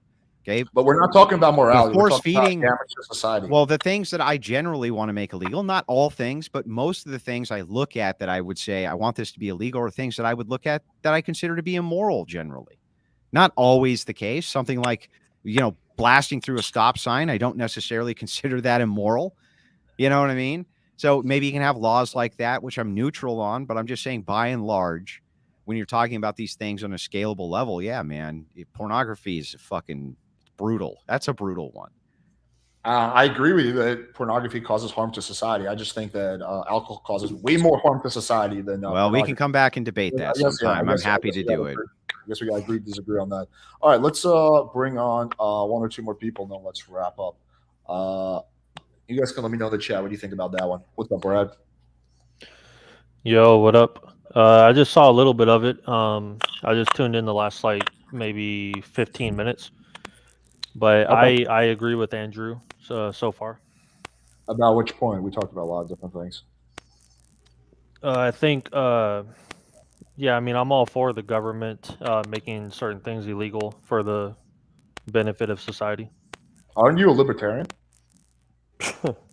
No. For some reason, I thought you were. So what are you? You're a Republican, or what are you? Yeah, I mean, I think they all have their pros and cons, but overall, I would call myself Republican. If I had to, I agree with them the most. But so do you think government should make alcohol illegal? Well, put it this way. I mean, you could save 1 million lives. Yeah, I mean, put it this way. I love alcohol. I do get drunk a few times a month, and for me, it's never been a problem. It's just been something fun. But if somebody said, hey, let's ban it because it will help our brothers and sisters who do have alcohol problems and it will help society, I understand where they're coming from. It's a good argument. Yeah, it will help society. We can also help society by telling everyone to not leave their house, right? We will significantly minimize the amount of deaths. Or on a less extreme level, we can help Yeah, but don't things have to be tempered in even your world with intuition and reason? Sure, Like of course. you can't that what you're saying actually that wouldn't help society. In fact, if you told everybody to stay home, that happened during the lockdown. It didn't help anybody. It was one of the most harmful things that was ever done in the history of the United States, probably, is when you told everybody they had to stay home. So no, Okay, I'll give you a different hang on. analogy. First of all, I reject that. But even if I were to grant that it did help people in some way, it was good for people. You still have to temper things with what is reasonable. And it's like, Yeah, of look, course. having mass amounts of sexual overtones everywhere in society, especially in front of kids, is not helpful to society. It's not good for anybody ever. And it's because most people drink responsibly, though, but some people become alcoholics and get into drunk driving accidents. Do we ban alcohol? No, that's absurd. There's no temperance there. I There's no agree with That's you. where I would have to. That's where I would do say think, I do could think it's see both absurd. sides of Wait, the let me argument. respond. I do think it's absurd to ban alcohol, just like I think it's absurd to ban pornography. Right? Are there a whole bunch of people who watch pornography without having any issues? Sure. Right. So I would say to you, Brad. Okay, let me give you a different analogy. We can save a lot of people's life if we ban unhealthy food. If we get rid of corn, we get rid of soy, we get rid of grains. Right? We can Oh save yeah, a lot. I would do that in a heartbeat. So then how about a compromise? So then how about the compromise I was talking about earlier? Just like with alcohol, you can't drive drunk, right? That's a crime. You go to fucking jail for doing that, right? You go to jail for getting, you can hurt another person. yeah, you go to jail for being drunk in public, even if you're not hurting anybody. Okay. So look, there's all kinds of things which can be criminalized to put restrictions on these things. Why won't you do that with porn? Just do that. We'll start with just that. Just start with, let's put it all behind a paywall. So it's still accessible to all the lunatics you want it to be accessible to, but the people who shouldn't be accessing it and the society that doesn't want to see it, they don't have to see it. It's still there for everybody. Why is that a bad compromise, Alex? I'm not against that compromise. I'm just against the idea of perma-banning porn. But I think that if you like right now, you don't have to watch porn. Like I don't know where you're getting this idea from. That's like forced on you. Like I haven't watched porn in a very long time. It's not like what you have the same ability to show restraint with porn as you do with alcohol. Neither one of those is the reason that pornography is so difficult to define. Even the Supreme Court has trouble defining what it is, and they say things like "I know it when I see it," is because what you consider pornography and what other people consider pornography may not be the same thing. So I'm saying overt sexualization. You know, there used to be FEC guidelines and things like this, even around television shows and movies, for what you could express in rating systems, for what could even be expressed in media, so that people who didn't want that experience didn't have to have that fucking experience, right? But those guidelines have all been lessened and lightened, et cetera, et cetera, et cetera. I'm not saying all of them were sane. Probably a lot of them did need to go. But in this particular case, it seems like, fine, if you don't agree with me that pornography should be illegal, or you think it's some type of hypocrisy because the greater evil is alcoholism, okay, I'll just compromise with you then. And just like we have restrictions on alcohol, let's just put the restrictions on porn too and put it behind a paywall. Unless you have an argument for it. I'm not against some restrictions on pornography. I'm not against that. Obviously, I don't think children should be watching it and whatnot. My whole point was about making it outright illegal. I mean, this to me seems a little bit similar to the drug war, right? Like we've had the drug war for 50 years. It's caused more harm than good. So I feel like if you make porn illegal, number one, I don't think it's the government's job to tell people what they can and cannot do as long as it doesn't hurt other people, right? So what I do with my body, what I choose their job to do But that. Alex, it is hurting other people if you're Wait, addicted who to cares porn anyway? and That you're is not destroying the your government's family. job. The government's job is not to enforce all of your pleasures or let you have all of your No, the pleasures government's job is not to.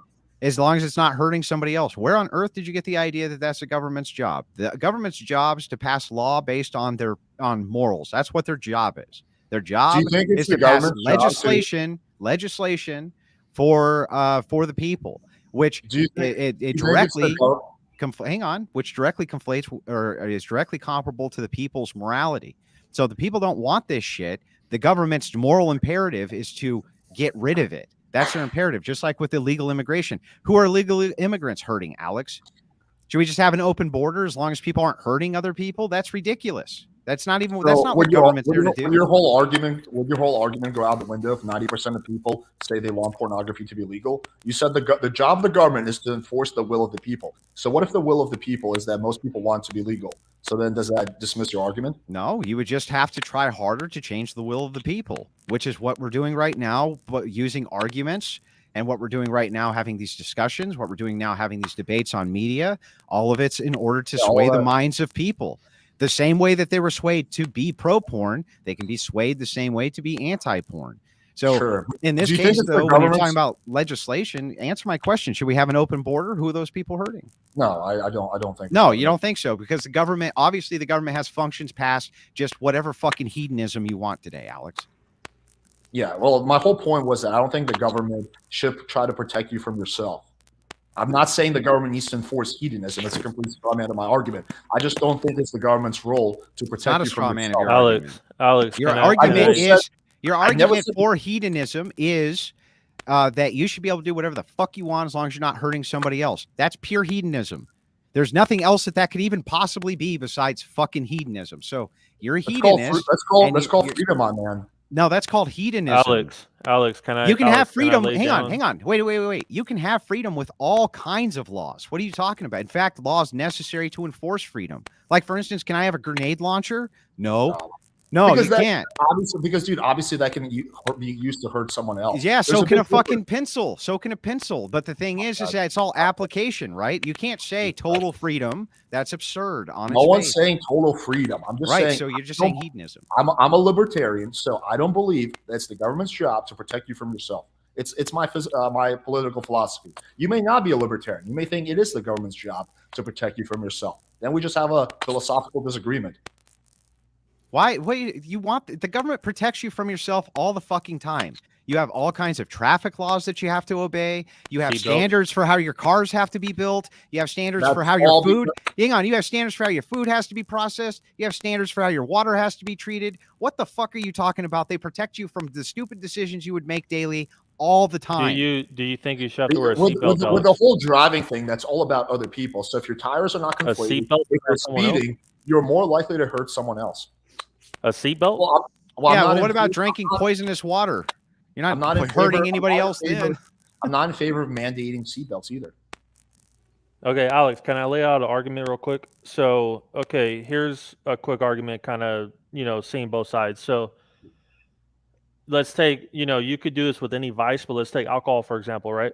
Let's say there's two ways to look at this. Let's say in a society, 90% of people can enjoy alcohol in moderation, no problem. 10% get addicted. It ruins their life. They go out, they commit crime, they steal, and they hurt society.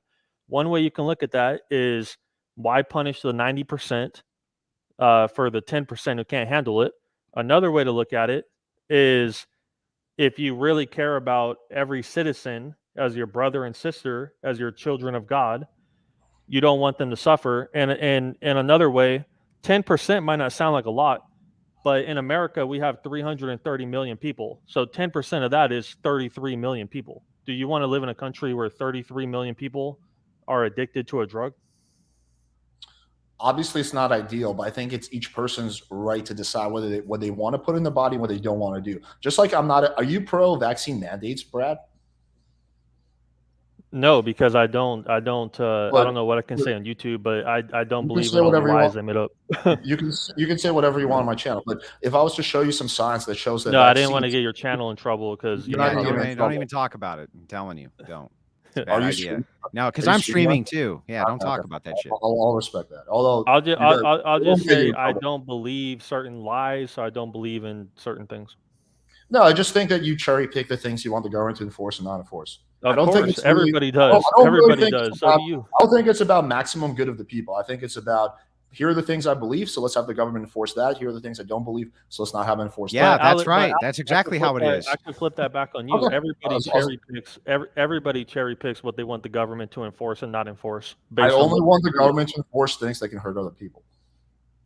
Yeah, but you look at hurting other people only like if I were to walk up and punch you in the face, or like shoot you, or like run you over with my car. But you don't look at it like the man who's addicted to porn, who ruins his family and everything like that. That's hurting other people. No, I don't see them. There's degrees of it, but no, that's like you can fucking hurt your family just by being a dipshit. You can hurt your family by staying home Yeah, and by watching being a addicted show to all day. porn. That's being a dipshit. Is being addicted to porn. You can be a dipshit and not be addicted to porn. Okay. So no, I look at it more directly. So for example, with illegal immigrants, yeah, technically, if you let a bunch of illegal immigrants, it doesn't technically hurt anyone. But if you go like one step further, well, a lot of those immigrants are going to be criminals, right? If you have complete open borders, you let everyone in. Oh, and those so now it's criminals pre-crime, will- Alex? Now and you're those doing criminals, pre-crime? what do you mean? Those criminals will hurt other people, right? So that's I see as Well, much I more mean, then you shouldn't let men in, Alex, because most of them are going to end up being, you know, much higher percentage of them versus women are going to be criminals. So we shouldn't even let in men by that No, I logic, think we right? should check to make sure someone doesn't have a criminal record. Yeah, That's my right. whole. But the thing is that even if they It's- don't, even if you let in only men and women who don't have a criminal record, it's the men who are mostly going to end up being the criminals. That's your same argument for illegal immigration. No, No, I'm that's just- not why you don't want illegal immigration. Open borders means that even the criminals get to go in. Yeah, but that has nothing to do with I'm saying illegal. Hang on. that's an example that was something that's not good about open borders. Yeah, okay, but you could just have open borders for only women, and then you would greatly reduce that singular issue that you have, right? That's not the only reason you have it. You have it border there so that you can reduce cultural influences, so that you can reduce spying, so that you can reduce all sorts of different things that you need your government to protect you from, which if Alex had his own way, and he could just do whatever he wanted, you probably would have killed yourself 20 times over without those types of protections from the government. How would I have killed myself 20 times over? Because Alex, who taught you to purify water? I use water bottles, so I don't. Yeah, really who taught you to go shopping for the correct style of food that you know won't poison you? All these things are FDA guidelines, and all of these. It's not just that, but what about defrauding, right? When you're talking about fraud laws, you're talking about zoning laws, you're talking about restrictions on where you can live because you might build your fucking house on quicksand. There's all sorts of shit that's there to protect you. Sure, there's degrees of it, but when it comes to the water thing, the government has restrictions on water, so the water companies can't kill you by putting massive amounts of fluoride in there. There's still a direct harm to someone, right? That's why there's water restrictions. No, there's only the possibility of it. That's it. It's just a possibility. Well, there's nothing saying that if they eliminate the laws that these water companies are going to suddenly start poisoning you. In fact, as a libertarian, you would have to say, no, the optimal thing would be to let these water factories do this without government restriction, because if their business model was to poison people, then they wouldn't have a business anymore, right? No, their business model is to save as much money as possible. So you do need some reasonable regulations on companies, where there's a difference between regulations on companies that sell things to other people and regulations on yourself as an individual. Alex, let me ask you something. It just seems like a distinction without merit to me, man. It seems like you want the government. It seems like you want the government to just kind of enforce your type of hedonism, which I'm fine with the fact that you say that, but then don't be a hypocrite and say, hey, I don't want you to do this thing. And the reason I have for that is because the government's only function is this, and this is all I think the government should do, when in fact that's not what you think they should do. No, you haven't pointed out a single contradiction. I do think the government should primarily only step in when it comes to that you're going to hurt someone else. That's not what you said. You said the word only. That's not the same as the word primarily. That's a totally different fucking word. Okay. I thought we were talking about individuals. So if we're talking about companies as well, then I would say mostly. Those are individuals. What do you mean? A corporation is not an individual. Yes. Who do you think? Corporations, LLC. Okay. You think corporations are born? Do you think they're born? Do you think Pepsi is one person? I think that there's one person ultimately who's going to be in charge of Pepsi. Ultimately, when you get to whoever has the most stake or the most ownership or the most sway, it's going to be one person. But these giant corporations are just a conglomerate of individuals, right? These are still individuals making individual choices. First of all, it's not just one person. There's a board typically that rules how things go. So that's fundamentally not true. The second thing is, don't you think there's a difference? Hang on, Alex. Whoa, hang on. Let me make this. You're wrong already. A board. Hang on. A board is never equal. A board's never equal, Alex. Yes, there's the one chairman. I understand that. Don't you think that there's a big difference in the impact between how much damage one person can do and how much damage a Fortune 500 company can do? Like, don't you think there's a massive difference in impact there?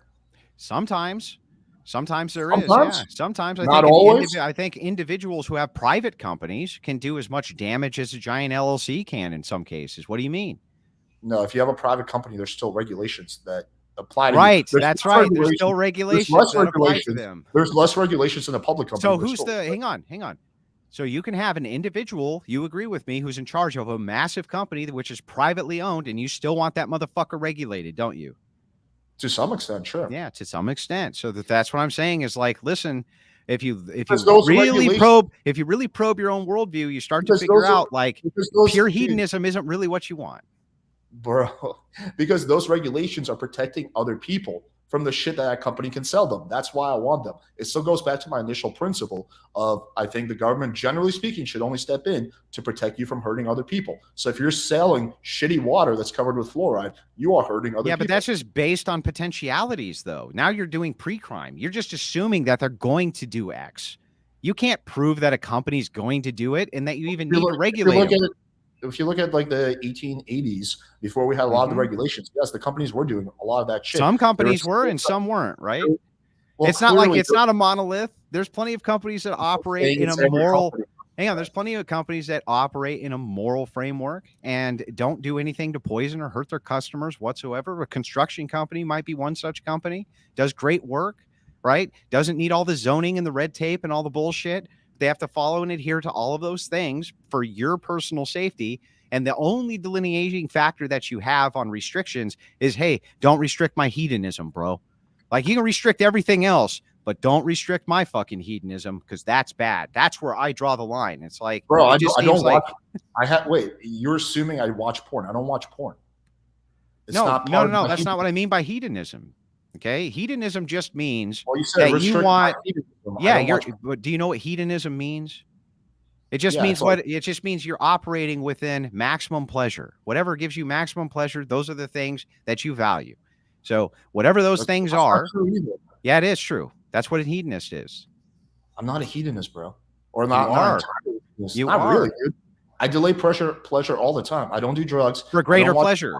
You delay it for greater pleasure.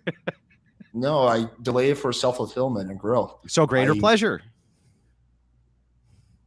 What? So you think everything? Why would you delay pleasure now for anything other than more pleasure later? You wouldn't. So I can accomplish things in life, unless you count accomplishing things. Those things give you pleasure. Yeah.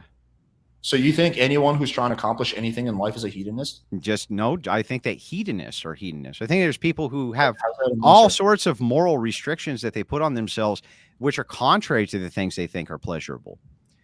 Contrary to it. Do you think a CEO of a company who is working really hard and delaying his gratification so he can build a successful business is a hedonist? Depends on his motivation. For you, the motivation seemingly is just that you want unlimited or no restriction whatsoever and unlimited personal freedom to engage in hedonic principles, which is just whatever gives you maximum pleasure. And anybody who steps in to try to draw any sort of line with that, you're upset with that. You don't want that. Alex, so, I mean, what else is that besides hedonism? Because I don't think it's the government's role to step in and tell people what they can and cannot do, assuming it doesn't hurt other people. It just goes back to my philosophy. I don't smoke cigarettes. Of hedonism. I don't smoke cigarettes. I don't think cigarettes should be illegal. If anything, you're more hedonist than me. You drink, you smoke. I don't do either one of those things. Why do you smoke cigarettes? Is that part of your religious belief? Try to understand what hedonism is, right? If you're doing, let's say you pick up litter all day. Hang on. Let's say you pick up litter all day because that's the thing that gives you maximum pleasure in life. That's all you care about is picking up litter, right? You only go for whatever the pleasure sensor is. Everybody has some degree of that. I think most people are attracted to some degree of that, but there are people not just based on postponing for greater pleasure, but actually restrict access to things that would give them great pleasure based on some moral code, moral infrastructure. But usually that's religious. You're a secularist, so it doesn't surprise me you operate on a hedonic calculus. Right, but you're doing two very hedonistic things, which is drinking and smoking. What makes them hedonic? Hang on. First of all, Are you doing claim anything? You can claim anything that I'm doing because I derive pleasure from it would be hedonistic, but it's not. Hedonism is a totality of an individual's actions, and if they're based around moral principles or if they're based around personal pleasure. You just said it's a scale. The totality, yes, it's totality. You just said that everyone is a little bit hedonistic. I think everybody's attracted to some things that are pleasurable. Yes, that doesn't mean they're hedonists.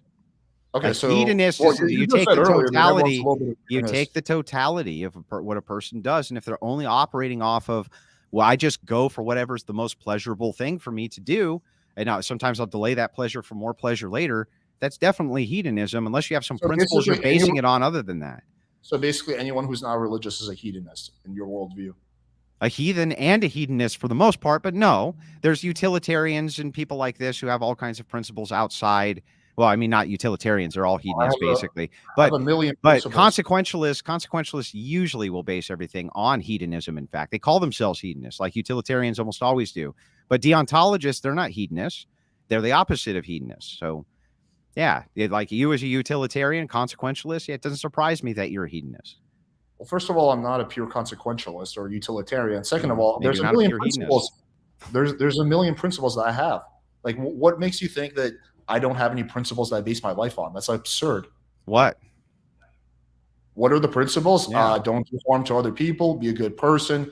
Be a good friend. Be a good partner. Those are all just like those, but you do all create those good, things. create good in the world instead of causing Yeah. harm. I mean, there's a million principles. But you base doing all of those things on pleasure sensory. So you think that it's more pleasurable to you to be a good person, right?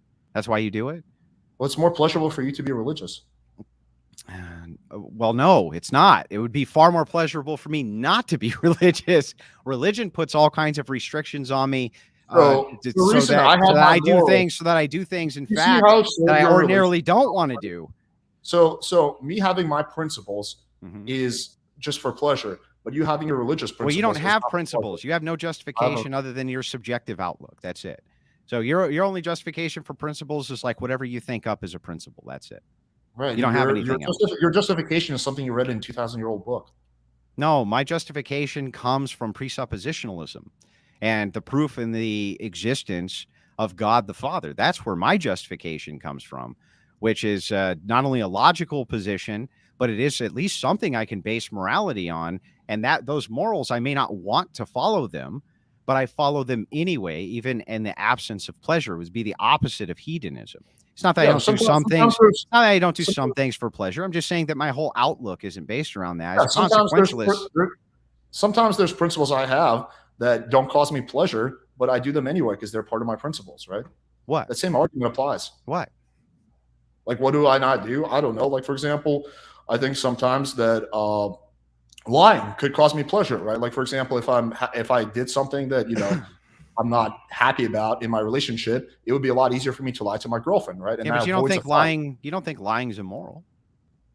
Yeah, I do. Why?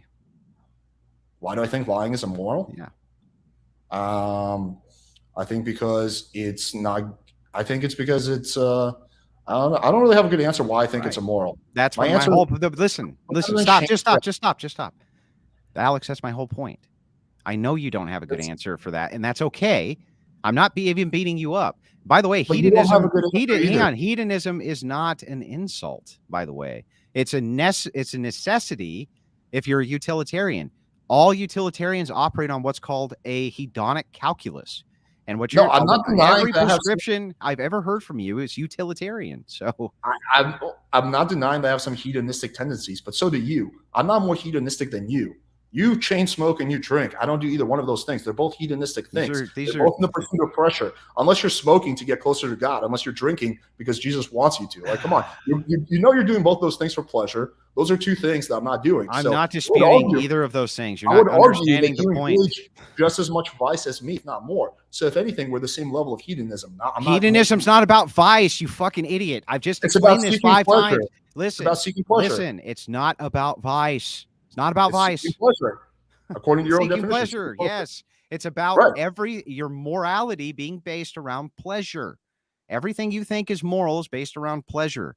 The hedonic calculus, which is the guy who came up with utilitarianism, his name is Bentham, right? He came up with the hedonic calculus. It's critical to utilitarianism is hedonism.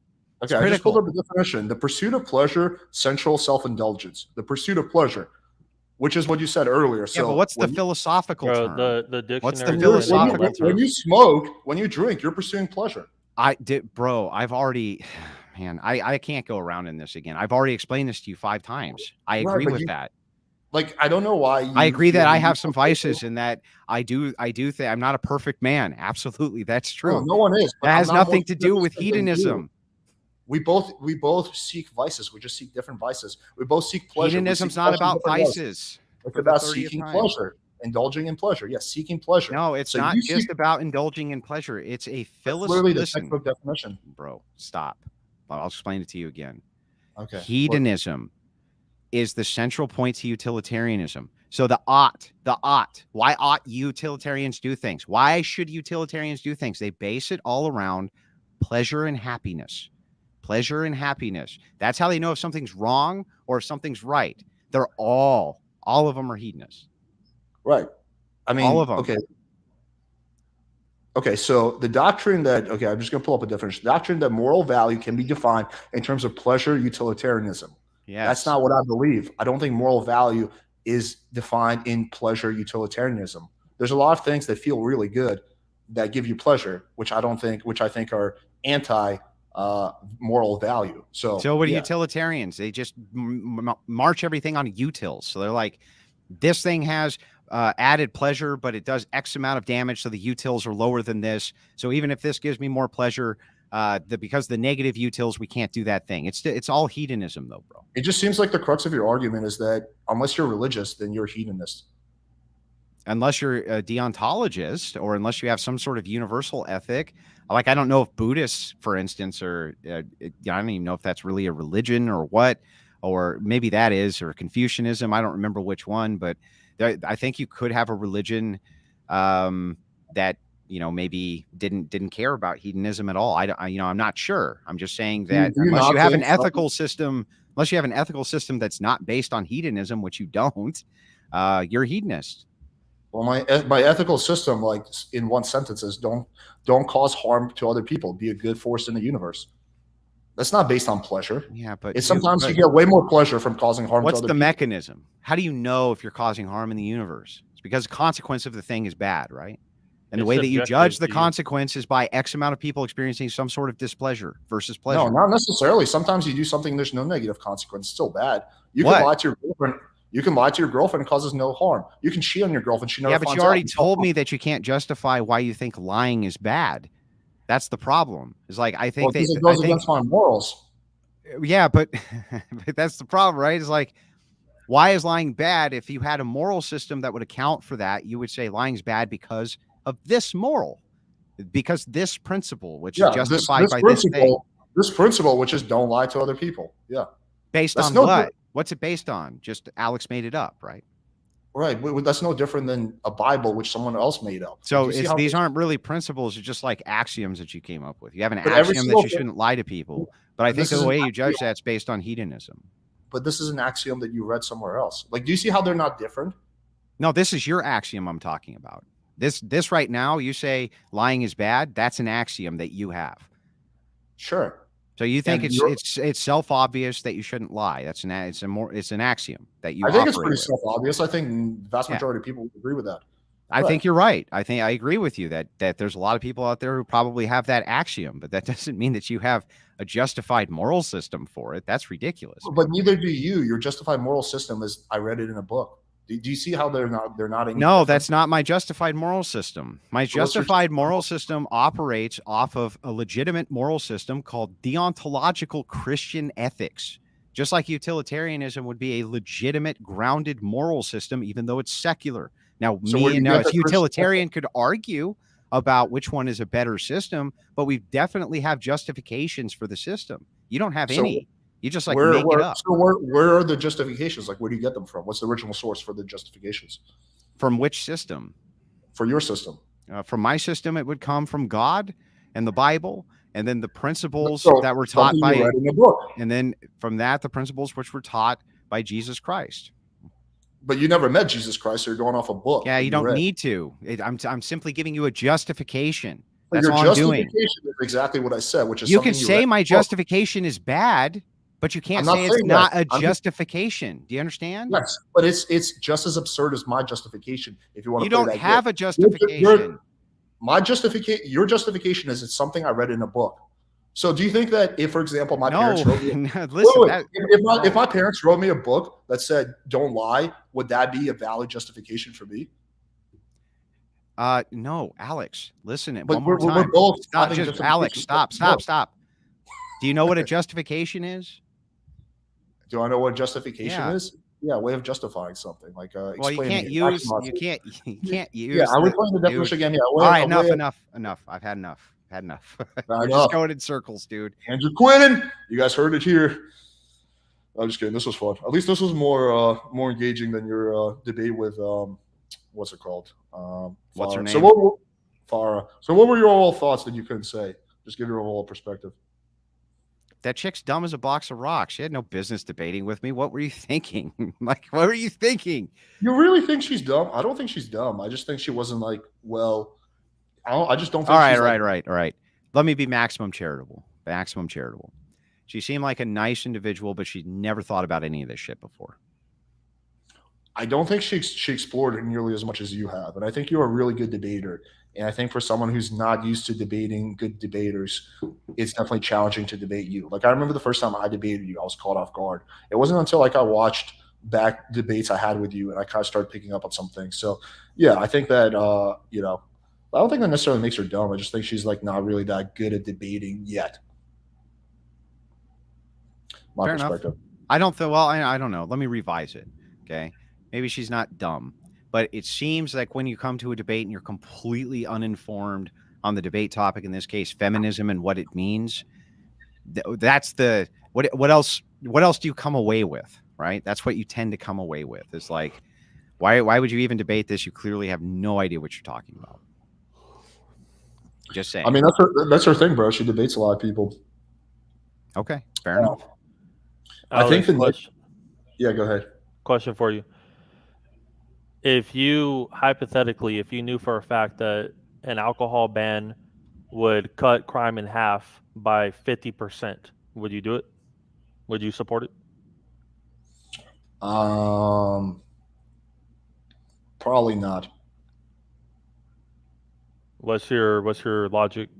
What's your reason? Well, I think you're always trying to balance like net society good with what's it called, with liberty, right? And I'm just like, first of all, I think that statistic would be false, but okay, I'm assuming you're hypothetical. I know for a fact it's true. I just really don't like the idea of the government telling people what they can't put in their body, even if it cuts crime.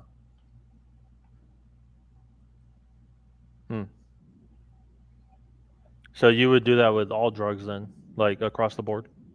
Yeah, I think most drugs should be legal. Sure. So you think crack cocaine should be legal? No, I think it should just be decriminalized.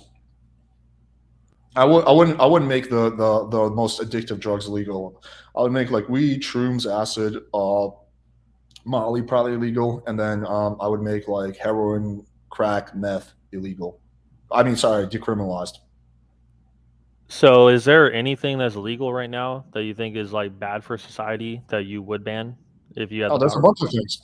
Well, no, that I would ban or that I just think are bad for society. That you think are bad for society that you would consider banning. You can at least see the logic in banning it. Well, I can see the logic for banning all of the things. I can see the logic for banning pornography and alcohol. I understand the logic. You're maximizing net good for society, right? Which I understand. It's a reasonable argument. It's just that it depends which one of those is more important to you, which is liberty or net good for society. I tend to lean a little bit more on that side of the direction. But obviously, if there was like a virus that caused like a 98% like mortality rate, then my position on lockdowns would change. Right. You know what I mean? So at some point, it gets to a point where it's like, okay, even though this like hurts liberty, I think the net good is worth it. It's just where that point is different for different people. Is there anything that I think that is legal now that I would consider making illegal? I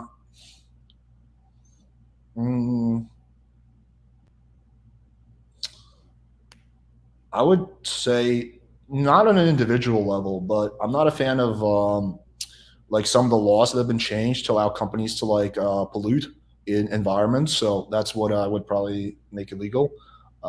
that happened, I think, in the last 6 or 7 years. So yeah, it would be more of like corporate stuff, not like really what's it called, on a personal level. This is interesting. So if you were the dictator of the United States of America, there is Which not one vice or addiction that you would outlaw. No, I think I would approach it more from a mental health perspective, where I would, instead of trying to fight a drug war, I would focus on rehabilitation and prevention.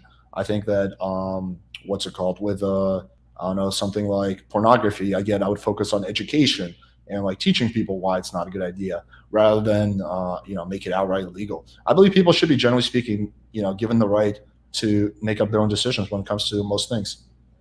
Okay, so virtual reality porn is going to be coming out soon.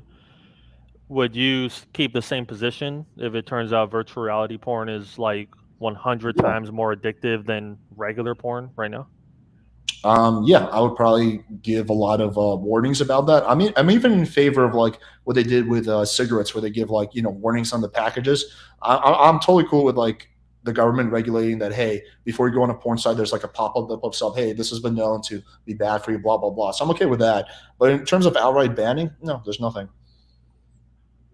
And VR porn already exists, according to most of the chat. Okay. All right, cool. All right, fun debate. I think the next step is going to be you versus Nina. Andrew, what do you think about that? Andrew, you're muted. Yeah, we can't hear you. I'm not sure she'll want to go another round with me, but sure, I don't care. Let me see if I can make it happen. Actually, You here's got one coming up on Wednesday, so we're all good. Yeah, to go I still don't really know who I'm debating though. Yeah, I'll send over as much info as I can. He has a channel, so you can check him out. Okay. What does he like disagree with me on, like roughly speaking? He disagrees on your hedonism, Alex. Back to hedonism. Okay. Is he kind of like you? Is he like religious, Christian? Yeah, of course he is. Okay. Yeah. Okay. Crucible's full of us evil Christians who your audience tends to support when we're destroying the feminists, but then hates us when we say things like, also, you probably shouldn't coom, right? That's the problem, is like, they were like, yeah, get that feminist destroyer. And I do. But then I'm like, but also you shouldn't coom. And they're like, fucking bastard. Well, I don't think you guys are evil. I don't think there's anything wrong with being religious at all. Is this question supposed to be for me because I brought up virtual reality porn? Yeah. No, I wouldn't ban all artificial intelligence, but you have to be extremely careful. I wouldn't use it for pornography. I mean, I would ban that virtual reality pornography. I would ban regular pornography. So, of course. But I do want to ask Alex something. I want to ask you this and see if you see like a logical contradiction in this. So there was a certain figure on the right, libertarian Christian, right wing figure, and I am a fan of him, but I do disagree with him because I see some potential hypocrisy in the statement. He starts off by saying he believes every human being is a child of God, our brothers and sisters, and children of God. So he cares about every human being because of that. Then he goes on to say there's a certain surgery that if you have it, you're way more likely to commit suicide, have mental health problems, have depression, have a difficult life. This surgery can basically ruin your life. But then he goes on to say, oh, but I'm a libertarian, so as soon as you turn 18, you should be able to go have that surgery. So in essence, he's saying that he cares about everyone, but wants to give them the freedom, quote unquote freedom, to have a surgery that will ruin their life and cause them to commit suicide. Do you see a logical contradiction in that? No, because he's on the scale of liberty versus not good. He's further on the liberty scale. So he's like, yeah, this is not good, but I think a person's right to liberty outweighs that. I have exactly the same position. I think gender transition surgery is not a good thing. I would never advocate for a thing. I think it's a bad thing. That being said, I don't think it should be illegal once you're 18 because, again, my desire for liberty outweighs my desire for like net good for society. That's an interesting statement. So you value liberty even if it's bad for society. Yes, I think liberty to me is probably, well, it depends to degrees. How bad society is it? Like if it just turned out that 99% of people who were doing the gender transition surgery were dying, then that might be different. But yeah, not really liberty, right? That's not really what dude. That's not Freedom. really what you want, is liberty and freedom. You want limits on all liberty and all freedom. So you just really? want, like, yeah, really, you just want That's your not true at brand. all. Okay, well, let's go through it then. I thought we're quick this debate. You want to go back? Let's start with freedom of speech. Do you want any limits on that? I think that you shouldn't be able to incite violence, but that's about it. That's all? Just inciting violence? Should or you have incite- the freedom to publish? Should you have the freedom to publish documents that would put soldiers in harm's way overseas? Well, that's only an issue because when you join, so you can actually do that, but it's only if you are part of the military, then you sign a agreement saying that you wouldn't do that. No. So that more has to do What with if they're top secret? What if they're top secret documents? You're not part of the military. Should you be able to publish them then? Because you have freedom of speech. Well, you are able to actually do that as long as you weren't. No, you're not. No, you're not. And people have gotten thrown in prison for publishing top secret information who aren't part of the military. No, and like also, New York Times has published like multiple like top secret shit. No, they have reported on other people who have. That's how media is able. That's how media is able to get away with it. How about slander? Should you be able to just have unlimited slander against somebody, or should they have recourse for that? Well, we're talking the difference between civil and criminal. It should be criminally. I don't think you should get in trouble for slander, but civilly, that's different. People should be able to. Well, then that's a restriction on speech, right? It's a civil restriction, not criminal. Yeah, but it's still a restriction on speech. So I mean, right. I can. I can keep on going. Do you think? Yeah, exactly. So all of every one of these supposed freedoms that you're for, right? I'll be able to introduce tons and tons of limits. You're not really for freedom. You're just for whatever you think society should be. So when you say liberty is my highest value, you actually just mean what you actually just mean is like, the things that I value is what I'm for, not freedom, because you don't really value freedom. Do you think I value alcohol and cigarettes? I don't know. Maybe alcohol. I've never seen you smoke. Why? But I don't drink. Why would I don't know. I have no access to that knowledge. So I just said maybe.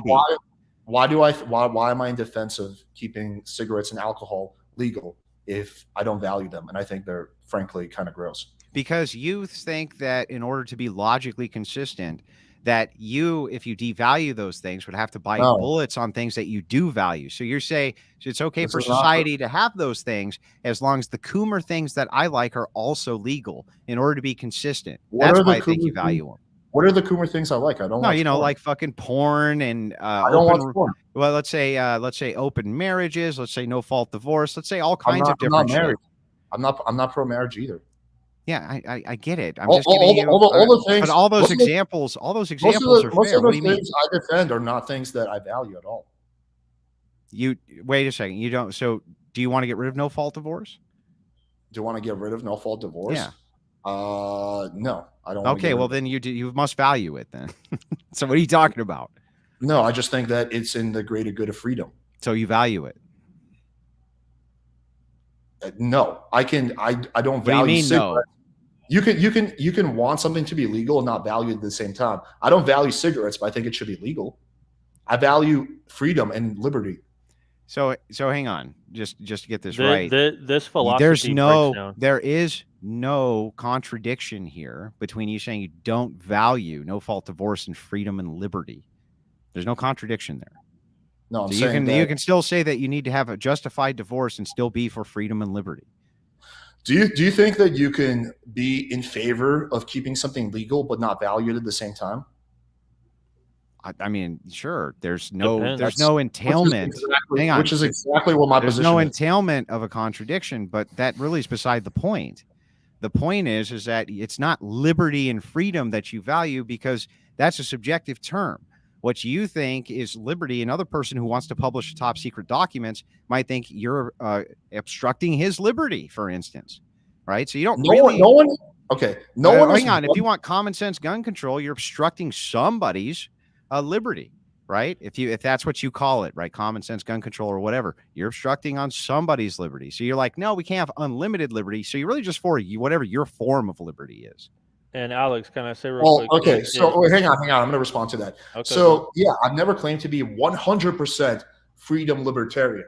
I think that it's a scale, right? And with certain things, right, like the net societal good overweighs my desire for liberty. So, for example, something like owning a bazooka, that it would be nice in theory. People could have bazookas, right? Sure. But the harm from that is so bad that I'm willing to override my desire for freedom, right? So it's a scale. But I'm definitely further along on the scale of freedom and liberty than you are. You're much more closer to net good. So it's not just about things that I value. I don't watch porn. I don't smoke cigarettes. I don't drink alcohol. The reason that I think they should be legal is, again, because of the net impact. I think that is not as bad as fucking owning a bazooka, which can directly kill someone else. So it's not just Alex. it's not just cherry picking things that you're not attacking. You're not even attacking anything I'm saying. Half the things. Are you going to actually attack what I'm saying or not?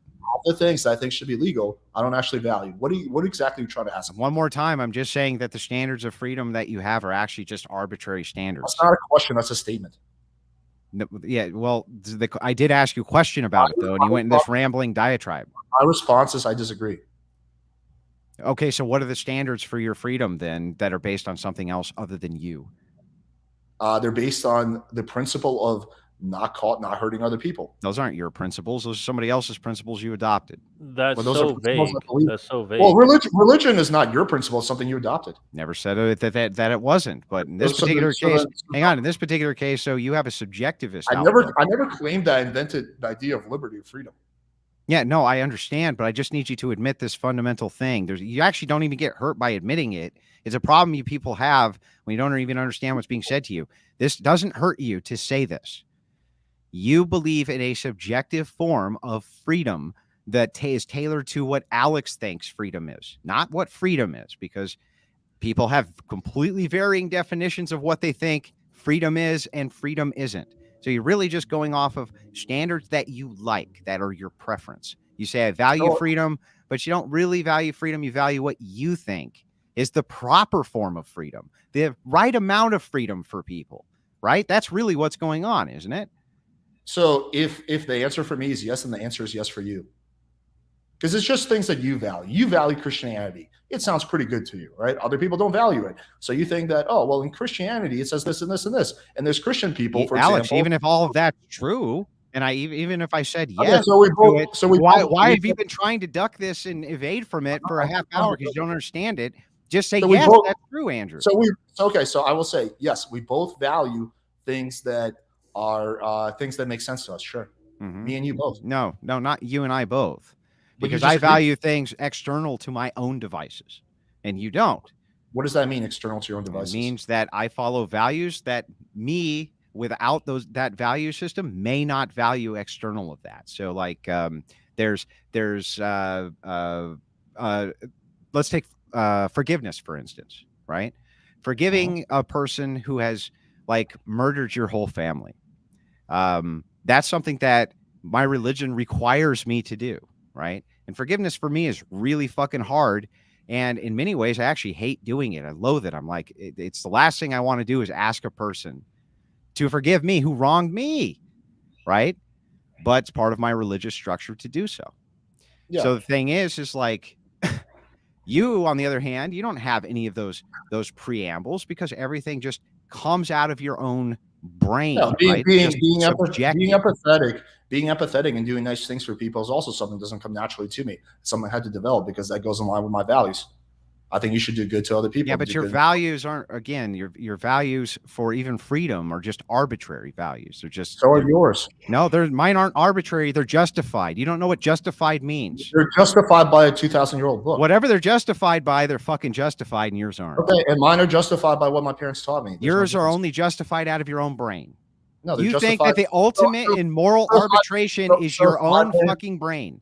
That's so what if my parents think. Wait, hang on. If my parents wrote me a book when I was born that says, hey, here are the values you should follow, So would that be justified then? Bro, You you're would at comparing least- your parents to Jesus First of Christ. all, you would at least. Well, yeah, I'm comparing Hang on, people who Alex. exist to a fictional No, character. no, it wouldn't be a form of justification Blasphemy, bro. unless you were able to explain the justification. But even let's just grant that it was, right? That it was, and I could just attack that justification and show that you don't really believe that. I think that that's fair to do. In your case, though, I need you to understand what you're saying to everybody. What Alex PWF is saying to everybody right now is the ultimate form of moral arbitration comes out of your brain. Alex's brain is the ultimate moral arbiter, period. And all of society should follow the suit of his preferences because he's the ultimate moral arbiter. I'm not saying that. I'm not making. Who else is besides you? I'm not a legislator. Am I making prescriptions? Yeah, but who else is a moral arbiter besides you? Yeah, you don't just think like anybody can be we're a the same moral guys. arbiter? We're the same thing. I get my values from my upbringing, books I read, my family, my parents. You get your morals from a 2,000-year-old book, right? We're not that different. Bro, one more time. Who's the arbiter of what is moral if it's not you? Well, who's the arbitrator in your situation? Just answer my question and stop pivoting. I'll answer yours after you answer mine, Alex. Who is it? Who? Alex. Then answer my fucking question, dude. Yeah, I'm the one that decides. Stop running. I'm not running. You're the one. Well, here's what you do. I ask you a question. You like quit this debate, and then you like. Hang on. Here's what happens. You go. I ask you a question, and you go, well, you answer that question. Then I ask you another question. You go, well, you answer that question. Just answer my fucking question. Who's the ultimate moral arbiter for Alex other than your own brain? It is my brain, just like it is for you.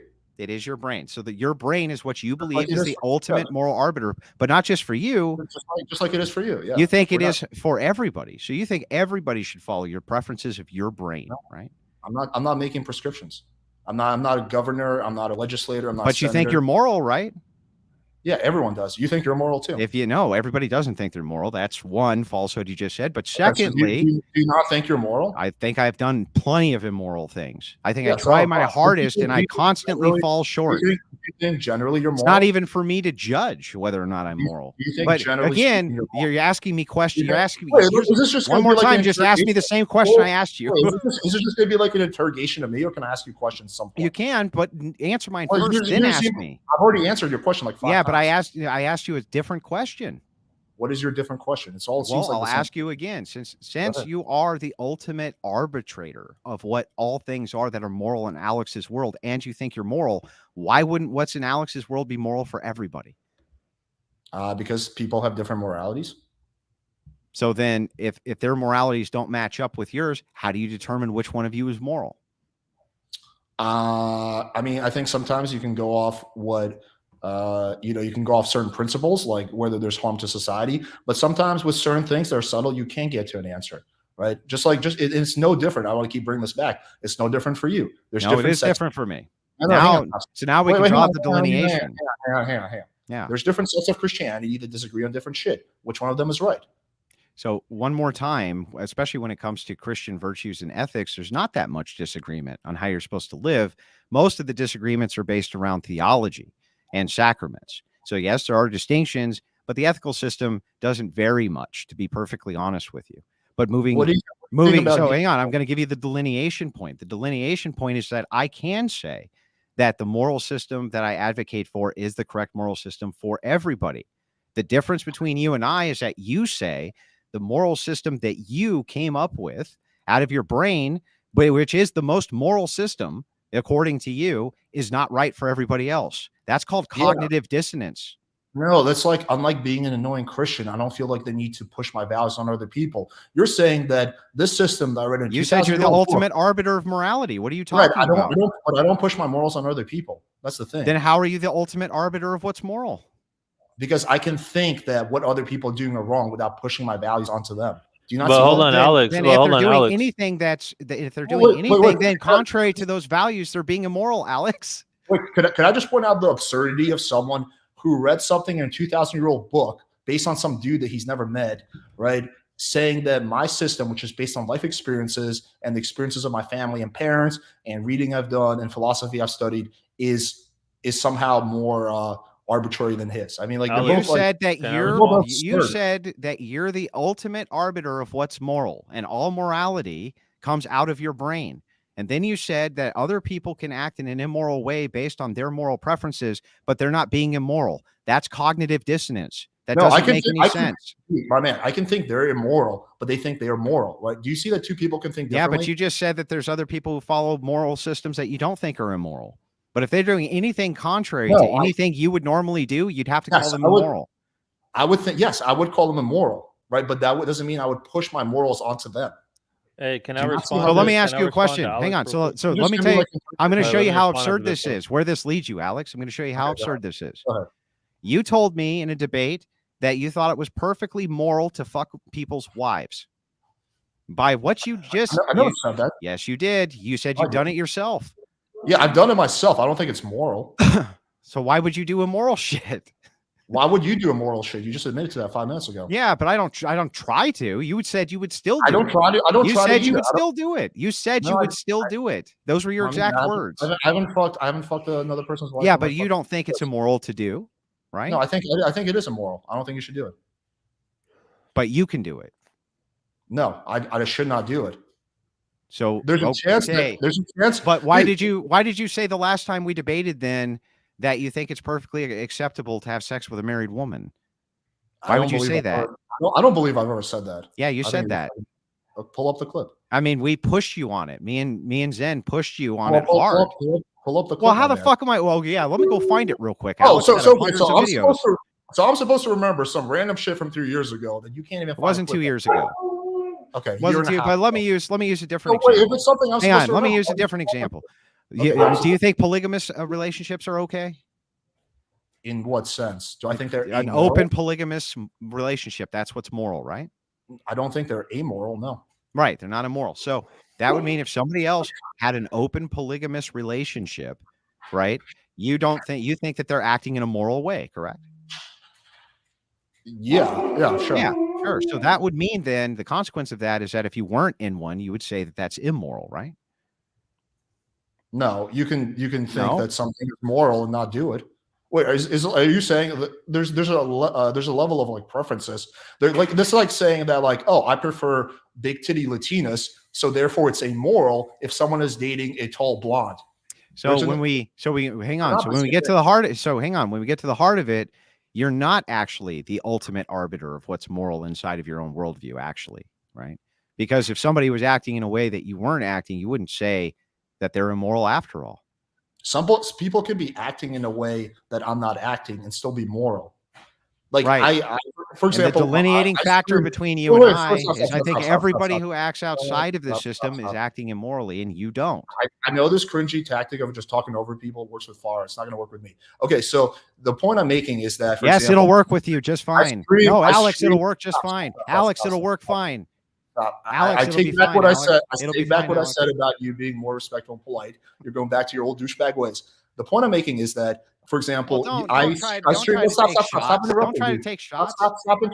interrupting. The point I'm making is I stream like 3-4 hours a day, right? But just because someone else doesn't stream, someone else, for example, paints, they do something different than me, but they're not amoral. Are you not following my logic? You can say that that's morally neutral. I would agree, but I asked you specifically if something was a moral action, and you said yes, and that would mean that everybody ought to follow that action because it's moral, right?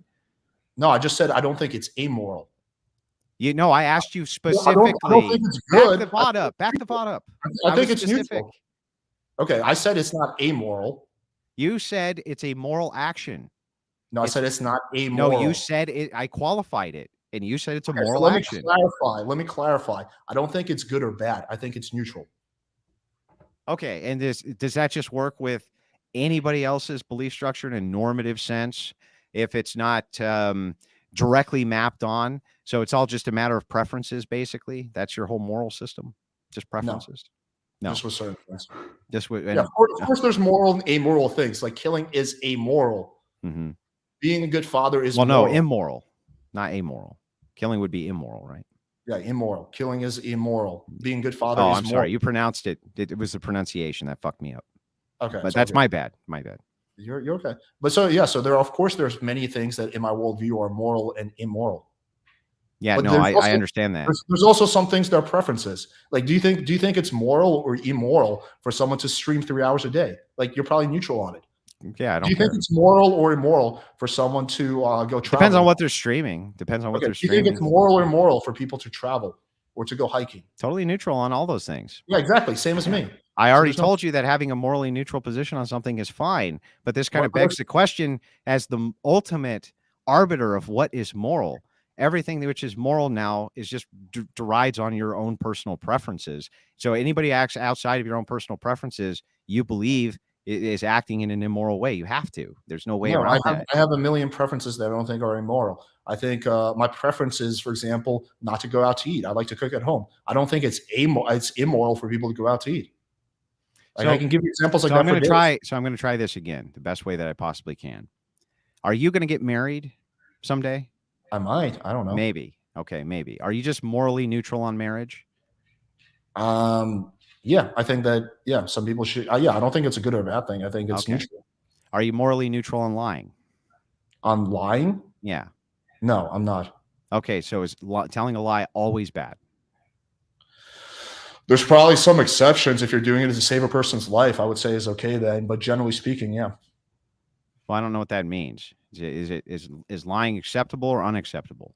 There's exceptions to every rule. So, for example, if you were staying in my house and you're about to commit suicide because you thought something, and if I lied to you in that situation to keep you from killing yourself, then I would say that's probably immoral, right? But generally speaking, lying That sounds. is immoral. I mean, that seems reasonable, right? That seems reasonable to say. But let me ask you this: if somebody else told you that was an immoral action, would you say that they're incorrect?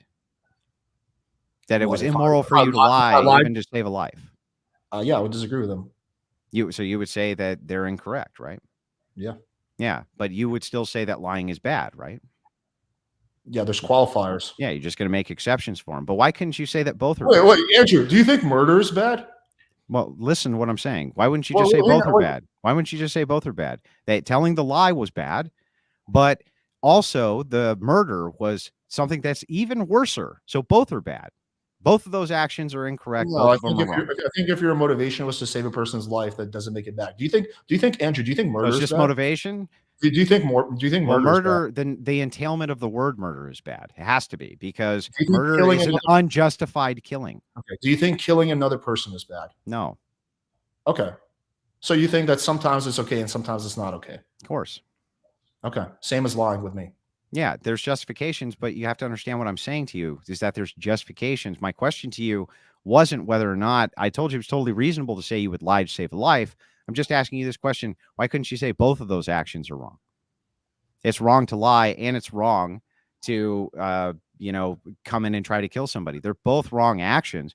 And you did take a wrong action, but you just thought that the wrong action you took was for a greater good, but you still think that the action you took was immoral. No, because I think in that situation, you're morally justified to lie. So I don't think it's like you did something bad, even to a small iota, by lying. Just like you probably don't think you did something bad by taking another person's life who was trying to murder your wife and children. No, I would say, well, that wouldn't be an unjustified killing. That would be a justified killing.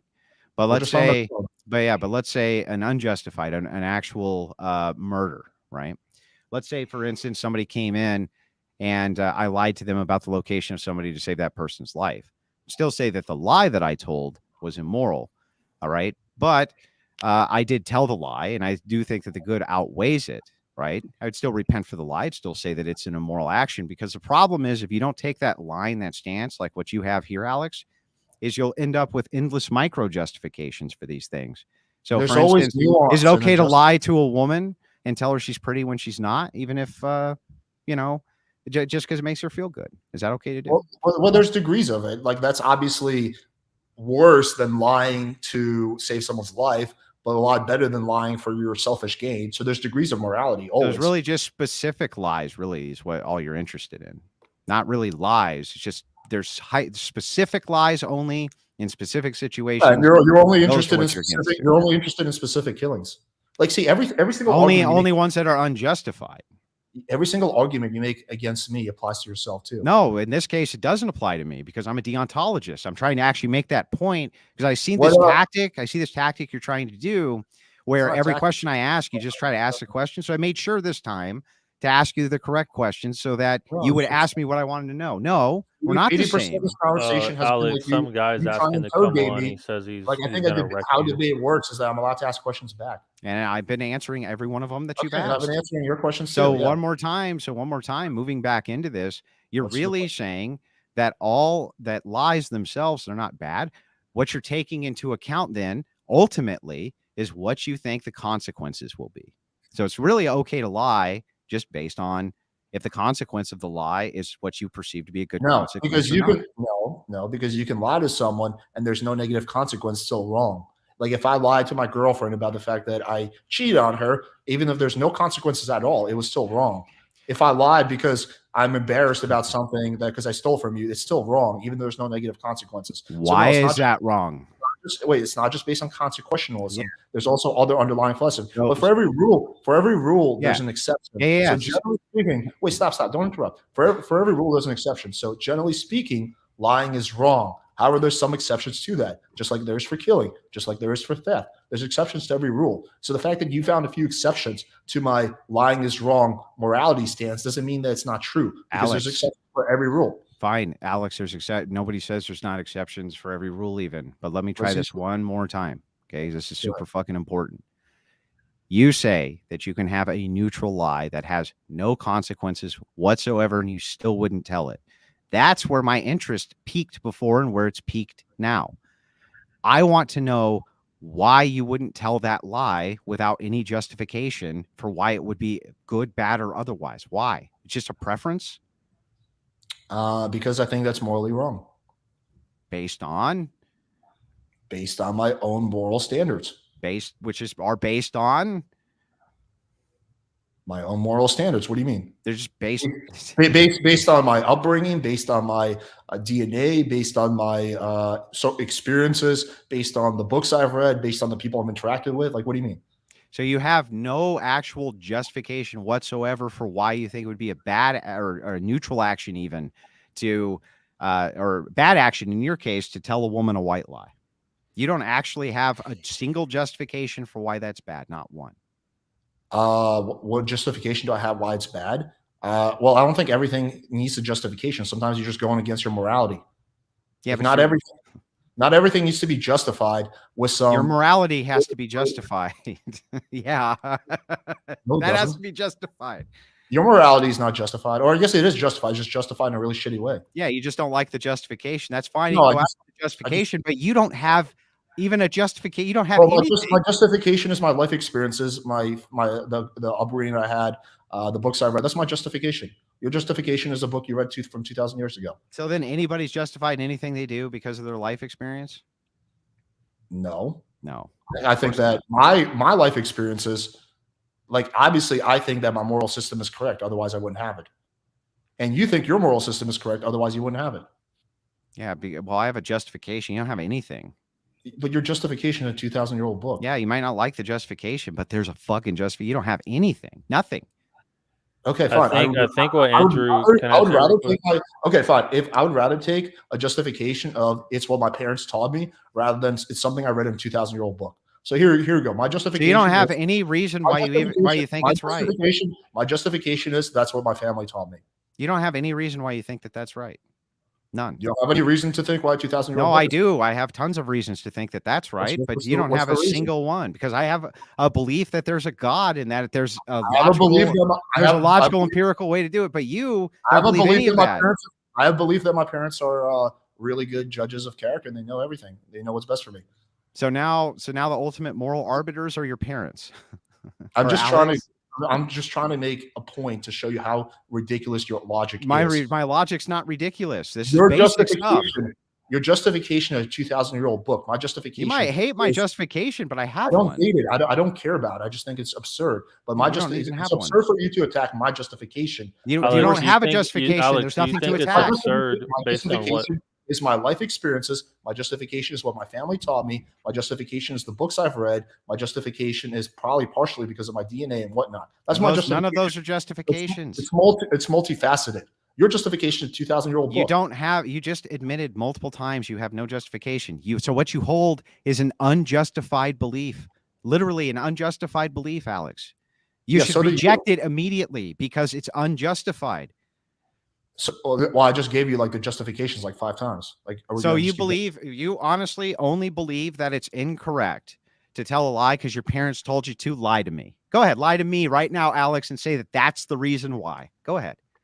You think it's incorrect to tell a lie just because you read it Tell in 2000? me, lie to me right now and tell me You see how that your the logic is just reason. like really absurd? No, my logic is perfect. Tell me, lie to me real quick and tell me that the only reason you think it's wrong to lie is because your parents told you so. Go ahead. Okay, let me try to tell you a good lie. I think that Christianity is Why good won't you? because stuff You you said read it in came from your Girl, parents, hold up. Alex. Yeah, my parents taught me that getting your morality from You 2000. don't believe that your justification for not lying is because your parents told you not to lie. That's ridiculous. You don't really believe that, do you? It was one of the many reasons I've listed. And It's not. each It of those, doesn't each just one of come those from one reasons we can source. cover. It doesn't just come from one source. What are the other sources? I You told said you that your life experience. I've told you my sources like So 5 somebody times. else, somebody else told you not to lie, and so that's your justification. I don't believe that you only believe it's immoral to lie because somebody told you one time it wasn't correct to lie. Oh my That's God, absurd. You're so bad faith, dude. It's not even funny. How is You this know- bad faith? This is just you basic know, logic. because I've given you the reasons of why I Do you believe what think I that believe. just saying My somebody's bad justifications- faith means they are? Dude, there's a reason why like most people think you're bad faith. The justification I've given you. Nobody thinks I'm bad faith, Every single except person I've heard dumb talk- coomers who get wrecked in debates because they can't My debate because man, they don't know you're logic. you're the one that's getting triggered as fuck right now. Why don't The you tell me a single person who justi- you think has called me bad faith, Alex, since you made the allegation? Not so erudite, Destiny. Yeah. Destiny never called me bad faith. When? Well, not publicly. When? When I don't know, during conversation him and I had. He said I was bad faith? Yeah, I think I was trying to set up a debate between you and him, and he And not so erudite said I was bad faith? I don't know if he used the word bad faith, to be fair, but he did say now you don't know. He doesn't want to debate you. Well, why don't you pull up this screen recording, Andrew, of when I said that one thing? Like, see, the funny thing is that you make attacks that you then can't answer when they're flipped. I answered each. Your tactic. I've answered each one of your questions. I made sure to do so. Your tactic is just to literally just constantly go on the defensive and then deflect whenever things are like pressed towards you. Answer. What question do you think I haven't answered? How is what you believe when it comes to morality different than what I believe? Well, how's your justification more reasonable than my justification? Because I have one. We'll just start with that. I have one too. Yeah, but each time I look at one of those justifications, you are actually not telling me the truth about that justification. So like you lied and said the only reason that you think that telling lies is bad is because your parents told you. That's never what I said. I was trying to give you an analogy. See, so, like you, is that an untrue? So then what is it? This is the reason I think you're bad faith, because you know what my position is and you keep misinterpreting it over and over again. Well, I don't think you're being honest. I think that you're telling the truth at first. And you said, I don't have a justification. That I believe. And then what you did, you're actually the one being bad faith because you're telling me things that aren't true. And then you want me to respond to them so that you can then attack Christianity, which is fine. You can attack Christianity. I don't care about Christianity. I don't care. But I'll tell you why I have a true belief if you want. I have a true belief in Christianity due to presuppositionalism and understanding that the laws of logic and things like this aren't possible without a God. That's why I have that true belief and think it's a true belief. That's where my justification comes from. How are the laws of logic not possible without a God? Well, because they're discovered. They're laws, right? They're discovered. Yeah. Why do you need a God for that? Let me ask you a question then. Well, you're going to say my question? No, I'm not flipping it on you. This is how well, here, I'll answer it without I'll answer it without the Socratic method for you then, if that makes you feel better. It's actually simple. Okay. If you have, and you agree that we have the laws of logic, right? And do you believe that absent everybody on planet Earth existing, that the laws of logic still would exist? Are you just going to ask me questions or you're going to answer my question? Well, so the answer to the question is that absent all humanity, the laws of logic would still exist. That shouldn't actually be possible. Why would that be possible, Alex? How could immaterial laws, which you can't see, taste, touch, smell, nothing, exist absent human beings? That's bizarre. It makes no sense, but yet they still would. So what does God have to do with any of this? Well, because if they exist, they have a creator. No, they don't. They might have just come from just physics and the way the world works. Well, physics would point and indicate the material. These are immaterial. Right. There's things Physics about can't give a physics can't give an accounting for immaterial or spiritual or things that don't account for materialism. Only materialism can do that. So there's in laws this that come from there's a bunch of laws that come from nature. Those are all physical laws that require physical elements that are material, and you can even see the effects of them. The laws of logic are immaterial. Or take math and numbers, for instance. You can't point to the number 7, but the value of 1 + 1 = 2 isn't going to change regardless of if humans know that or don't know it. These are laws which are discovered that are immaterial laws. Well, And if you since take they're- Yeah, well, go the ahead. whole thing, dude, if you take 1 cup of coffee and you add another cup of coffee, you have 2 cups of coffee. Are you saying that's because of God? I'm saying that the accounting for this, can you envision any other way that 1 + 1 could equal 3?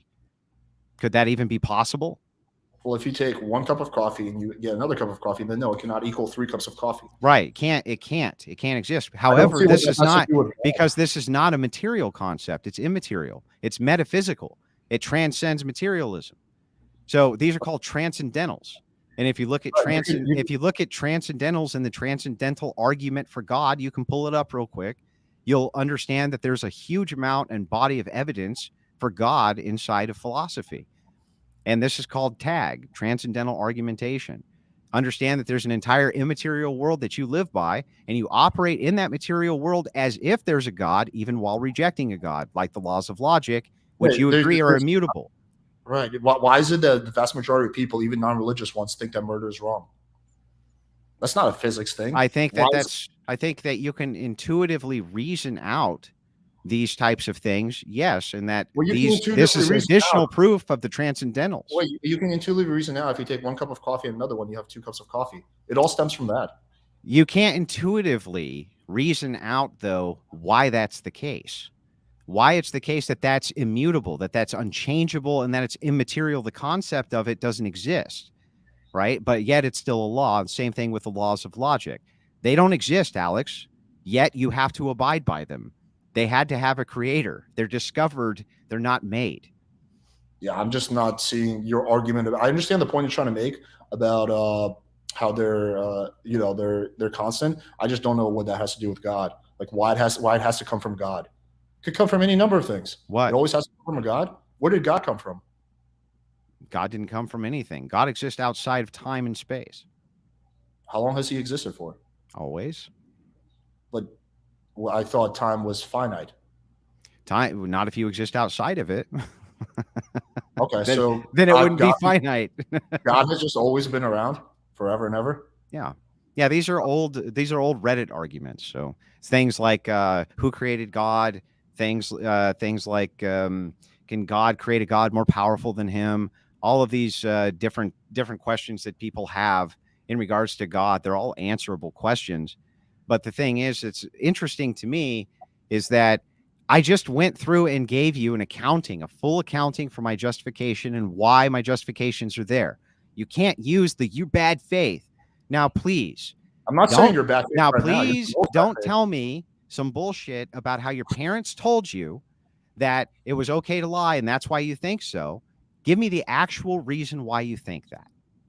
I already gave you the reason 5 times. I'll give it to you again. It comes from a multitude of reasons. It comes from the way I was raised. It comes from my life experiences. It comes from the influences I've had in my life. It comes probably partially from my DNA. So yeah, I've answered this question like 10 somebody times. Taught it to you? Like, what are those experiences? Part of the stuff I believe is largely because of the early influences I've had in life. Yeah, sure. So it really is like your parents and like just people around you who told you it wasn't. Yeah, okay I'm sure if my parents were like chronic liars and were like really shitty people, I might have a different position on lying. Sure, it's not the only source, but it's one of the things. And just like you, I'm assuming your parents were Christian, were they not? Yeah, that's a complex story, but let's just say yes. Okay, so yeah, so you learned your religion from your parents. No, most likely. I'm an Orthodox Christian. Okay, but you picked. Do you think that your parents being religious had no influence? Like, do you think if your parents were Muslim, had a counter influence? Had a counter influence. Do you think if your parents were Jewish or Muslim, you would still be? No, I'm not saying that there's not influences which can exactly be associated towards, but that doesn't make the belief true just because it's influenced. And it's not a justification to say, unless you really just mean my justification for why I think lying is wrong is because other people basically told me that it's wrong. Is that really the justification? Well, that's part of it. There's also well, what else could there be? I just gave you. I don't well, know. but you're not really being so specific. cringe. I'm trying to figure it out, man. I've explained to you like 5 times. Like this no, is your you keep making the assertion over and over and over again. But when I try to nail in the specifics, then you run away. So like you say okay. So you say okay, maybe it was my parents, and maybe it was my neighbors, and maybe it was some of my friends. There's a combination of things. Yeah, the combination of things. Well, let's get into the combination of things. Like with experience, what experience would tell you that lying's immoral, even to tell a white lie, which is what we're talking about? What experience do you have that says white lie is immoral? Okay, I mean, you want me to go back to my childhood from fucking when I was 5 years old? I would assume this is not an exact experience, but I would assume it would be something along the lines of like, I told the lie, and then like my parents explained to me why lying is wrong, why I shouldn't do it, why it's not a good thing, why it's not good for character. And because I was very young and impressionable, I observed that, and I absorbed that into my psyche. So yeah, I'm assuming it's something like that. So, okay, now I guess there's nowhere else to go. If really, if honestly the only justification that you have again. Because what you just said to me, was other people told me that. Same argument. Wait, that's what you just said to me again. 20 times. You said I just absorbed this into my brain from other people. Somebody else told me this. That's what you just said to me again. Well, it's also my DNA. It's also my experiences. Yeah, I've already given you that same answer. You haven't really given me the experiences, other than somebody told you this. Dude, just so you know. It's so cringy. Why do you keep on asserting that? But it's like, I'm trying to get to the heart of an issue here. No, you're not. You don't care about getting to the heart of it. You just want to prove your point. My point's been proven. I'm trying to help you so that you don't fall into this ever again. You're trying to help me. All right. Well, I mean, if you don't want to talk about it anymore, you can just end the stream. I don't care. No, dude, we can keep going. I don't care. You were the one that wanted to end it like an hour ago. Alex, there's a guy who wants to come on. He says he's going to wreck you, and you're scared, and he's in the backstage.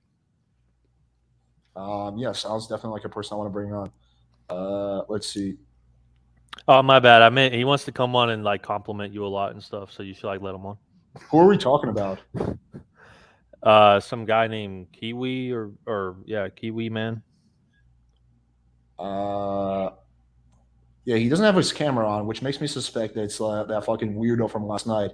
If he wants to turn his camera on, then he can definitely come on, or he can come on another night, as long as he's not that really cringy dude. What are we? Bro, we're in almost 4 hours, dude. And if it is, I do gotta get rolling now. I didn't realize. I want him to get rolling like fucking 2 hours ago, but all right. Yeah, I don't know. He can come back another night if he's not that like weirdo from last night. Okay. Anyway, are we done, or is there more questions you want to ask me, Andrew? No, I'm good, man. I'm all set. Fun times as always, buddy. Yep. All right, have a good night. I'll catch you later. Have a good one, guys.